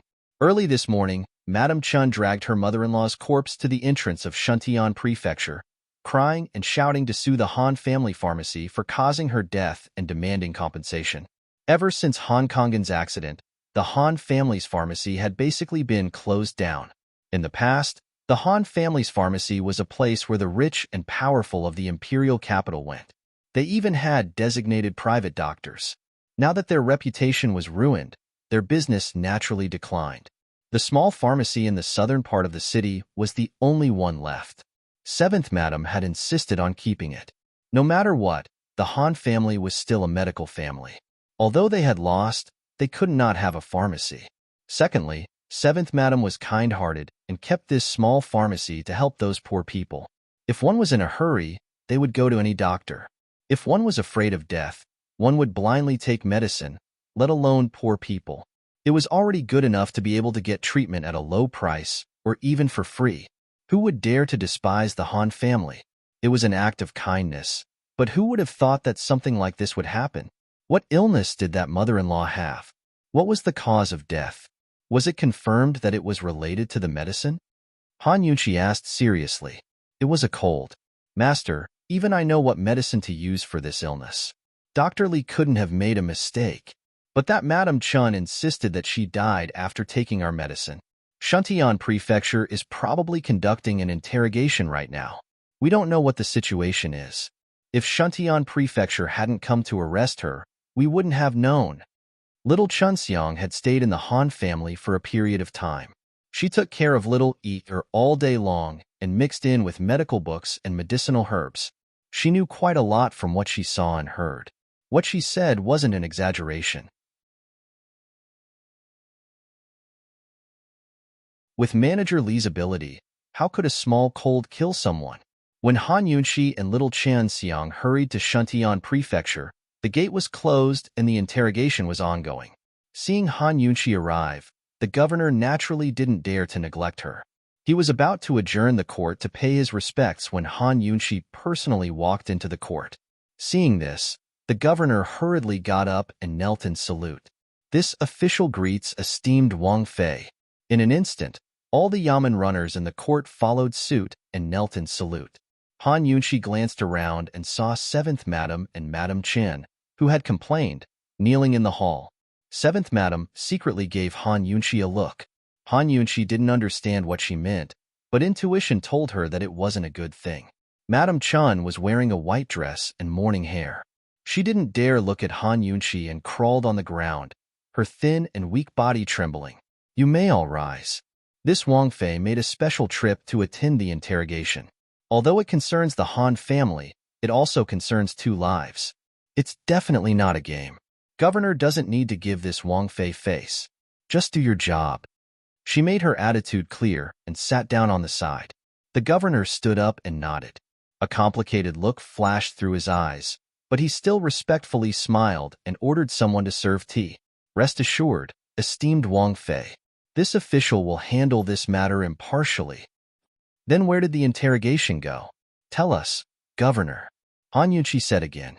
Who would have thought that the governor would say, esteemed Wang Fei, the witness and material evidence are all present. You can basically convict her. Convict her? Han Yunxi frowned. Dr. Li mistakenly put the poison in the cold medicine, causing the patient to die. Although it was a mistake, it was still murder. The governor said seriously, mistakenly? Where's the evidence? How could Han Yunxi believe him? The governor gave a look, and the private advisor immediately respectfully presented 3 things. One was the autopsy report, the second was the medical examination report, and the last was the prescription written by Dr. Li. Han Yunxi skimmed through the contents. According to the autopsy report, the deceased had caught a severe cold, but died from a poison called kuagen. The medical examination was very detailed, detailing the 3 packets of medicine Madame Chun had brought. There were a total of 11 ingredients listed, all of which were listed. It really was a prescription for treating colds, but there was an extra poison in it. It was none other than kuagen. Moreover, the most fatal thing was that Dr. Li's prescription did indeed include kuagen. Han Yunxi silently read the 11 medicines. She seemed to have discovered something, and her eyes flashed with a trace of complexity. Kuagen was poisonous and acute, but at the same time, it was also a good medicine. A small amount of kuagen was used together with a certain amount of medicine to eliminate the toxicity and have a better effect. However, kuagen wasn't needed to treat cold. No matter how muddle-headed Dr. Li was, he wouldn't put kuagen in the prescription, right? Although puzzled, Han Yunxi didn't show it and asked indifferently, "Where's Madame Li?" Dr. Li was the main culprit. 7th concubine was only the owner of the pharmacy. No matter what, she had to find Dr. Li. Who would have thought that the governor would say, "Esteemed Wang Fei, Dr. Li is already dead." What? This news made the always calm Han Yunxi explode. How could this be? How did he die? On the way here, he bit his tongue and committed suicide. The governor replied truthfully. To the readers, I know that I don't update much. This period is a bit special. Thank you for your understanding and understanding. I will make it up to you in the future.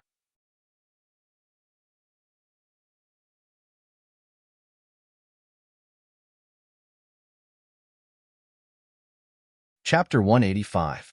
Upon hearing that Dr. Li bit his tongue to commit suicide, Han Yunxi's eyes darkened. 7th Madam finally couldn't help but speak up. Esteemed Wang Fei, it's impossible for Dr. Li to prescribe the wrong medicine. Dr. Li has practiced medicine in the Han family's medical clinic for 10 years and has never failed. He definitely wouldn't make such a low-level mistake. 7th Madam, this prescription was written in Dr. Li's handwriting. The reason why this official convicted Dr. Li of manslaughter and not of intentional homicide was because he had practiced medicine for many years and had superb medical skills. Now that the evidence is conclusive, is 7th Madam implying that this official is framing him? The prefectural magistrate was very blunt. 7th Madam had no room to refute and shook her head. Impossible. Absolutely impossible. Dr. Li's death is too strange. Dr. Li bit his tongue to commit suicide. In this official's opinion, he didn't commit suicide because he was afraid of punishment, but because he felt guilty and used his death to atone for his crimes. The prefectural magistrate was very certain. It can't be. There must be a misunderstanding here. It can't be. 7th Madam wasn't convinced and looked towards Han Yunxi for help. The Han family's reputation had already been tarnished because of the Crown Prince's incident. Now, Even a small medical clinic that was doing good had caused a death. How could the Han family maintain a foothold in the medical world? How could they revive their family business? Dr. Lee committed suicide out of fear of punishment and admitted to this crime. But the Han family couldn't admit to it. Han Yunxi narrowed her eyes as she looked at the 3 pieces of evidence in her hands. She had the same thoughts as 7th Madam. Dr. Lee's mistake was too outrageous and his death was too sudden. His death undoubtedly forced the Han family into a dead end. At this time, Madam Chun, who had her head lowered, looked resentfully at 7th Madam and choked out, "It doesn't matter if it's a misunderstanding or not. In any case, he died after taking your medicine, so you have to compensate. My husband is no longer here and my mother-in-law took care of my son when he was young. Now that my mother-in-law is gone, how am I supposed to live in the future?" Han Yunxi was a little worried about this Madam Chun, but seeing her flustered and timid expression, Han Yunxi became even more suspicious. Only, this kind of poor woman, where did she get the courage to frame the Han family for a bit of compensation? It seemed that the main problem still lay with Dr. Lee.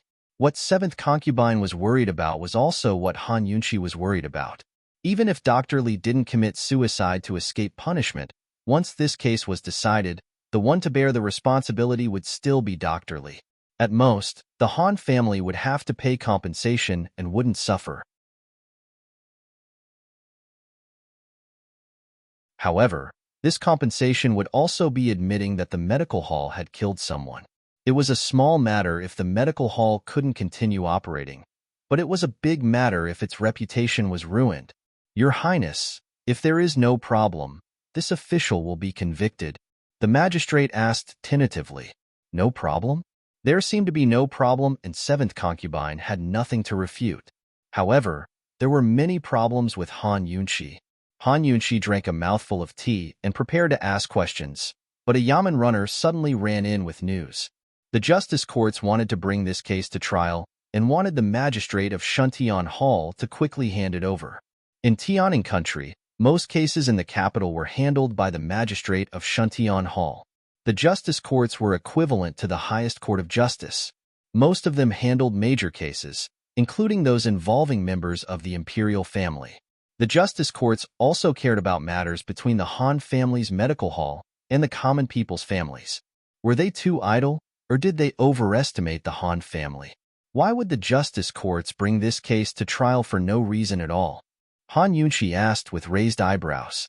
However, the Yamen runner began to stammer, not daring to speak. "Answer truthfully," Han Yunxi said coldly. "Your Highness, this one." This one heard from the justice courts that it was the Empress Dowager who just gave the order. The Empress Dowager said that the Han family already had a record of misdiagnosing the crown prince. If they killed someone again, they would be severely punished.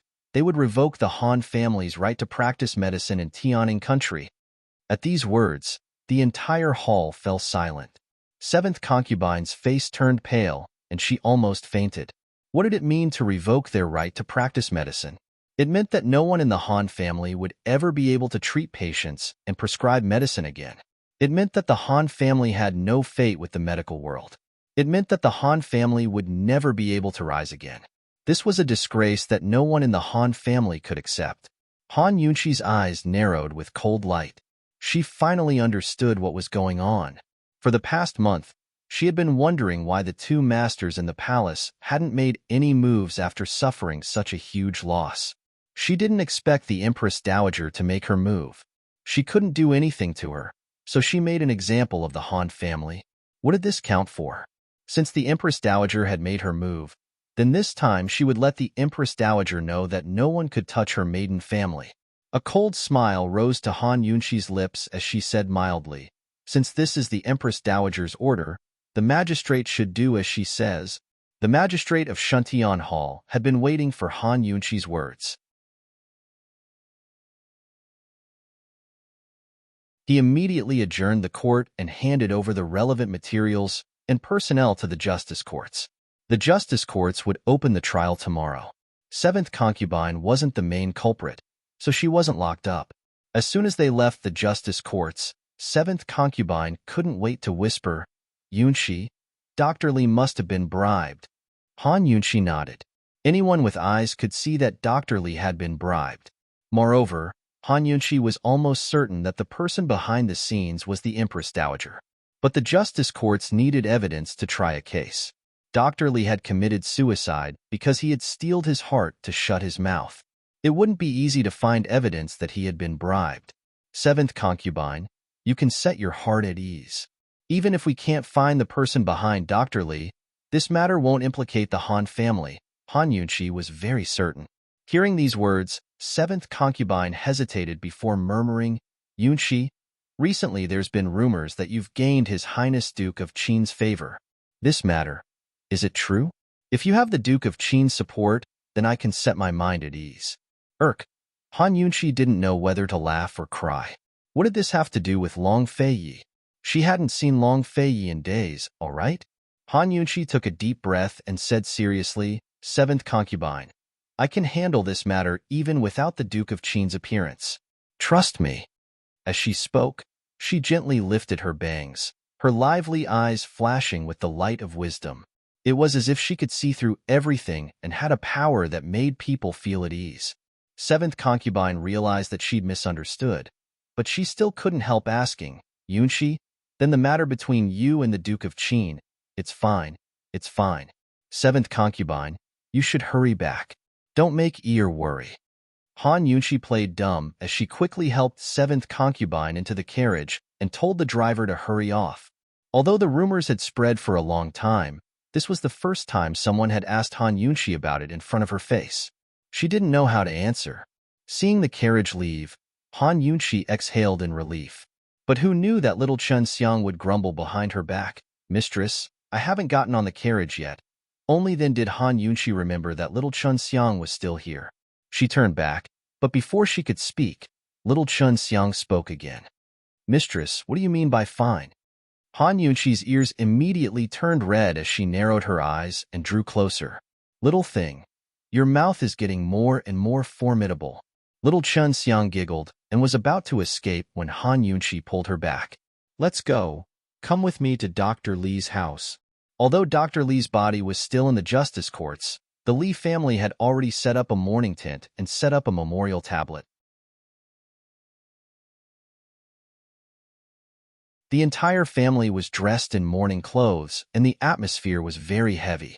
Han Yunqi didn't disturb anyone and only saw Dr. Li's wife, Madame Hong. Sit. There's no one else here, so there's no need to stand on ceremony. Even though Han Yunqi had said so, Madame Hong still didn't dare to sit. She respectfully stood to the side with her head lowered in silence. Was she afraid of her because of her identity? Or was there another reason for her guilty conscience? For something like this to happen, Madame Li, please restrain your grief. Take care of yourself, Han Yunqi said indifferently. Madame Hong quietly bowed. Thank you for your concern, Wang Fei. Madame Li, do you think Dr. Li might have prescribed the wrong medicine? Han Yunqi suddenly asked, getting straight to the point. Madame Hong suddenly looked up, but when she met Han Yunqi's clear eyes, she immediately lowered her head and choked with sobs. This commoner also doesn't believe it, but that prescription, that handwriting is really his. Han Yunqi didn't like people who spoke without looking at the other person. Madame Li, has Dr. Li been acting strangely these past few days? Has he been in contact with anyone? Han Yunqi asked again. Madame Hong still had her head lowered and didn't look at Han Yunqi. She didn't think too much and just shook her head. Everything was fine. How could something like this happen? As she spoke, she began to sob in a low voice. Han Yunqi stood up and walked closer step by step. Madame Hong immediately retreated and lowered her head even more. Madame Li, do you think Dr. Li might have some difficulties? Han Yunqi asked again. Madame Hong's body clearly trembled and she quickly explained. Wang Fei, what difficulties could he have? No matter how difficult it is, he can't harm others. He's a doctor. He must have made a mistake and realized his mistake later on. He must have felt guilty and blamed himself. Woo-woo. As Madame Hong spoke, she began to cry and couldn't continue speaking. Han Yunqi sighed softly and retreated. She didn't make things difficult for Madame Hong and comforted her with a few words before leaving with little Chen Xiang. When they got on the carriage, little Chen Xiang couldn't wait to say, Master, How could Madame Li be like this? Even I, an outsider, feel that Dr. Li's death was strange. Why didn't she find it strange? You could tell? Han Yunqi said lightly. Madame Li must know something. Little Chun Xiang's face was serious. Han Yunqi smiled faintly and didn't say anything. She didn't even go to the small clinic in the south of the city and directly returned to the Han residence. Return to the Han residence? Haha, she hit a wall, didn't she? When the Empress Dowager heard Han Yunqi's movements after leaving the Li residence, she sneered, Empress Dowager, even if she investigates to Madame Li, as long as Madame Li doesn't speak, no matter how suspicious she is, this case will be convicted tomorrow.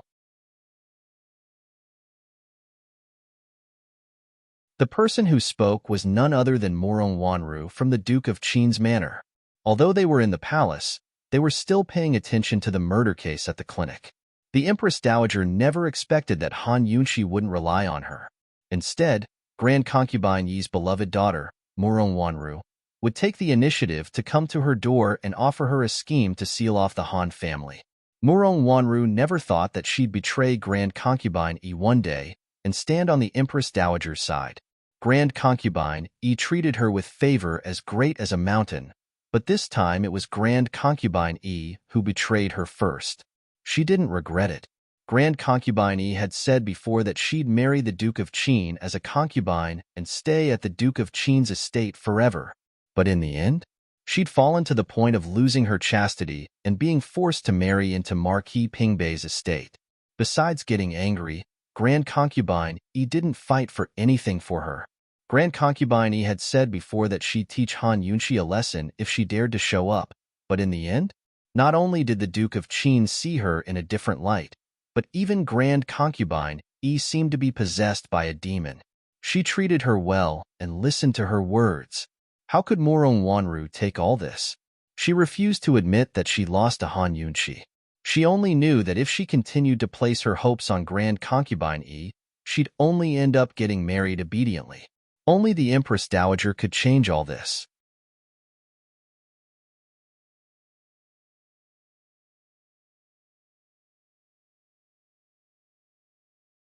Chapter 186. The next day, the justice courts began their trial of the Han family clinic murder case as scheduled. It was supposed to be an ordinary murder case, but the Empress Dowager had issued an order that the justice courts would hear the case and that official Ouyang would preside over it. Actually, the materials submitted by Shuntian Prefecture yesterday were already very detailed and sufficient. Official Ouyang only needed to conduct the final judgment.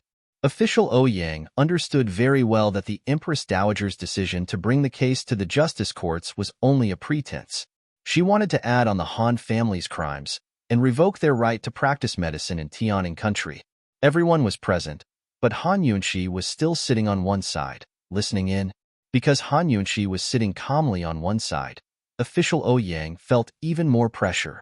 He was careful with every word and word as he patiently combed through the case once more. Seeing that Han Yunqi had no objections, official Ouyang began to pass his judgment. The 3 pieces of evidence all show that Dr. Li wrote the wrong prescription, causing Madame Chen's mother-in-law to die from poisoning. Dr. Li committed suicide to avoid punishment for manslaughter, so we won't pursue his crimes. Here, official Ouyang paused. 7th Madam had wanted to cry out injustice, but Han Yunqi had told her not to worry yesterday, so she could only endure it. Han Yunqi was leisurely drinking tea, looking as calm as ever. She wasn't anxious at all. 7th Madam couldn't figure her out, but official Ouyang was flustered by the sight. Judging from the evidence alone, this case was practically unassailable. Based on his many years of experience, it was impossible to overturn the verdict. However, seeing Han Yunqi so calm and composed made official Ouyang inexplicably uneasy. The room was eerily silent. No one had any objections, so official Ouyang continued. The Han family made a mistake in their use of personnel and failed in their supervision. They can't escape blame and should compensate Madame Chen with 1,000 taels of silver. Here, official Ouyang paused again and looked towards Han Yunqi, only to see that Han Yunqi was still calm and composed, as if she hadn't heard a thing. Only then did official Ouyang relax. He thought, the evidence is irrefutable.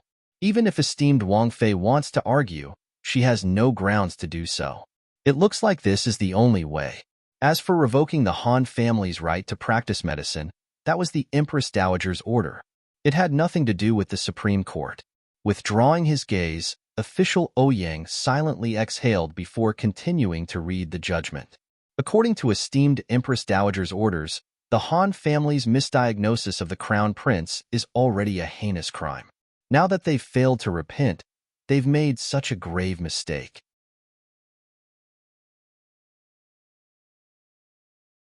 Therefore, the South Medical Center of the city shall be sealed and all of the Han family's medicinal ingredients shall be confiscated. The Han family's right to practice medicine in Tianning shall be permanently revoked. As soon as he finished speaking, the entire place fell silent.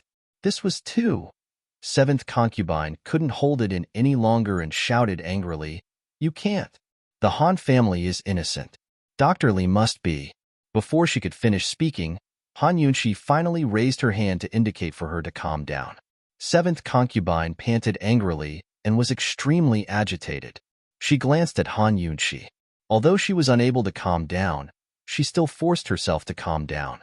Yesterday, the Empress Dowager only said that she wanted to revoke the qualification to practice medicine.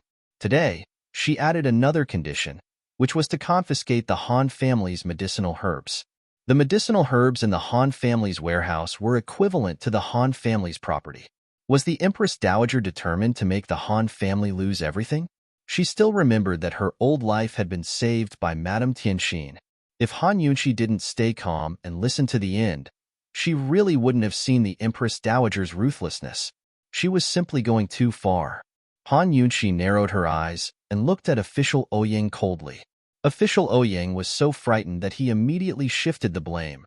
Esteemed Wang Fei, this is the Empress Dowager's intention and not the Supreme Court's. This official is only acting on behalf of official Ouyang. Didn't you hear seventh concubine cry out for injustice? Han Yunxi coldly interrupted him. This official Ouyang was stunned, but he immediately defended himself. Esteemed Wang Fei, you are also clear about the entire case. The 3 pieces of evidence are present. If seventh concubine wants to cry out for injustice, then she should bring out the evidence to prove her innocence, right? Evidence? Han Yunxi gracefully put down her crossed legs and stood up. She coldly said, the 3 pieces of evidence in this Wang Fei's hands are evidence. Madame Chen's mother-in-law's death was suspicious. Dr. Li's death was also suspicious. Someone is maliciously framing the Han family. As she spoke, she slammed the autopsy report, medicine appraisal report, and prescription in her hands onto official Ouyang's table. With a pong sound, it resounded through the silent hall. This, esteemed Wang Fei, this evidence is evidence that Dr. Li wrote the wrong prescription. How could it be evidence of framing? Esteemed Wang Fei, in court, you can't speak carelessly. Official Ouyang really didn't understand and only thought that Han Yunxi was being unreasonable. Han Yunxi asked, which coroner wrote this autopsy report? Send it up. Also, which doctor wrote this medicine appraisal report? Call them up as well. This Wang Fei has something to ask them.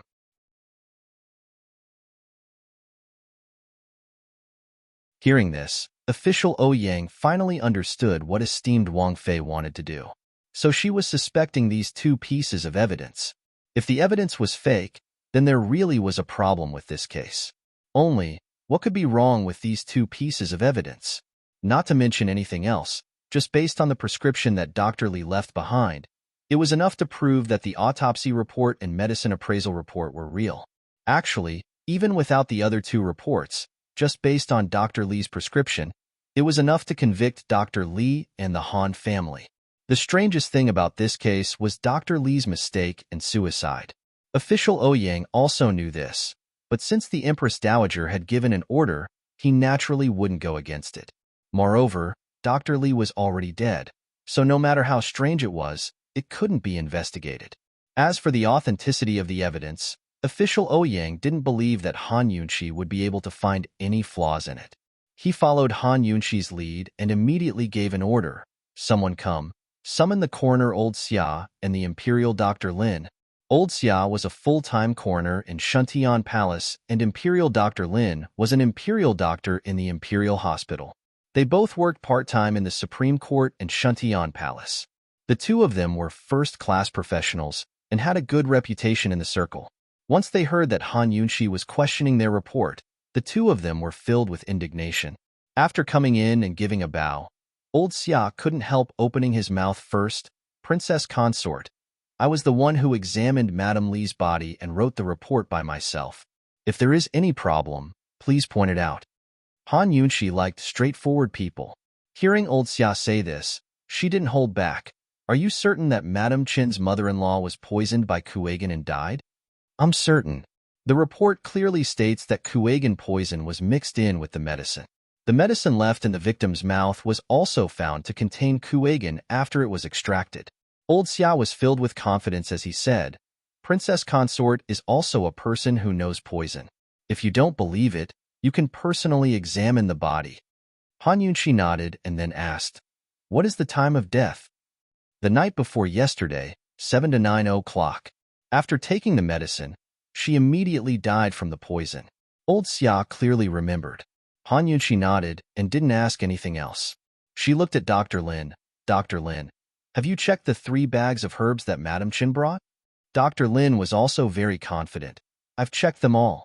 There are a total of 11 herbs that are the same as Dr. Li's prescription, including Kuagan. Are the 3 bags of herbs still here? Han Yunxi asked again. Official Ouyang immediately had someone bring the herbs over. They were all wrapped up and placed on a plate.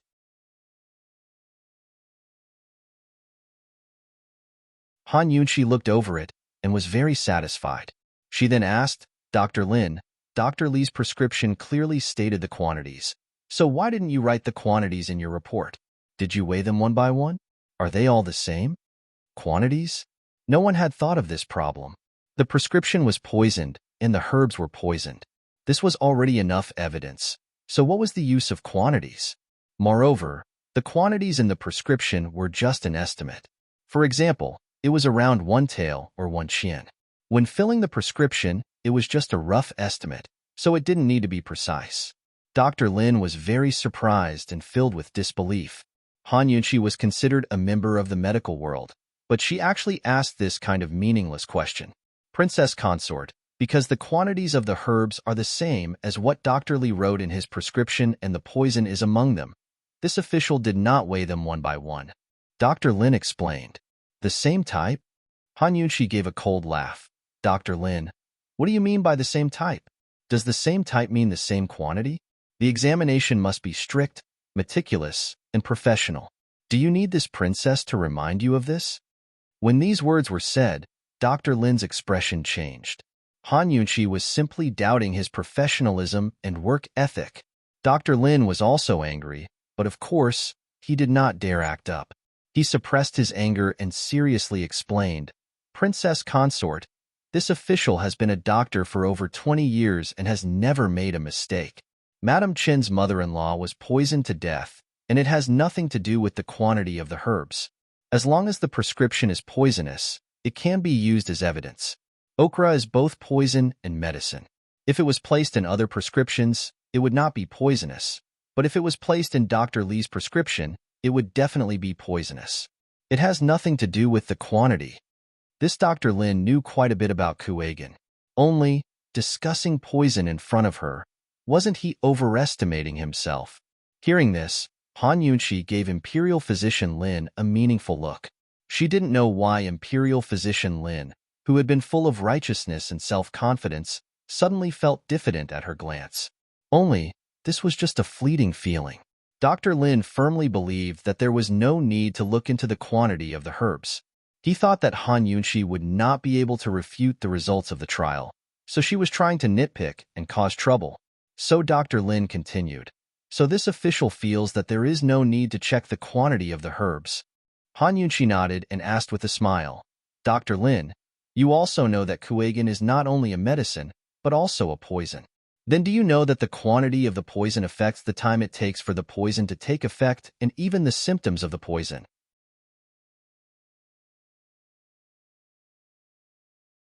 Once these words were said, Dr. Lin immediately froze. Coroner Xia on the side was also shocked. Perhaps other people did not react, but these two professionals immediately had a bad premonition. The quantity of the poison. The time it takes for the poison to take effect. Dr. Lin had not considered this. He only knew that Madame Chun had been poisoned to death by Kuagin and the autopsy had confirmed the poison, so everything was logical. Seeing Dr. Lin and old Xia's silence, official Ouying also felt uneasy. Princess Consort, there will always be a mistake in the quantity of the herbs. How can you be so calculative? Han Yunxi gave a cold smile. Although Kuagin is an acute poison, the quantity is different and the time it takes for the poison to take effect is also different. Coroner Xia had just said that Madame Chin's mother-in-law died the night before yesterday, and the poison took the medicine. However, with the amount of Kuagin written in this prescription and the combined effects of the other 10 herbs, even if the remaining 3 packets of medicine were to be consumed, the poison would not take effect. With this amount, it would take at least 3 days for the poison to take effect and kill the patient. Either the quantity of Kuagin in these 3 bags is far more than what is written in the prescription, or the person who poisoned Madame Chin's mother-in-law was someone else. When Han Yunqi said this, official Ouyang was stunned and the entire crowd was silent. You're tuning in to the Romance Rendezvous YouTube channel. We're so grateful for your support, and don't forget to subscribe to join us on this incredible journey through captivating stories. Your generosity through donations truly makes a world of difference, as it's the primary source of revenue that allows me to expand and enhance this channel for you. Thank you from the bottom of my heart for being a part of this adventure.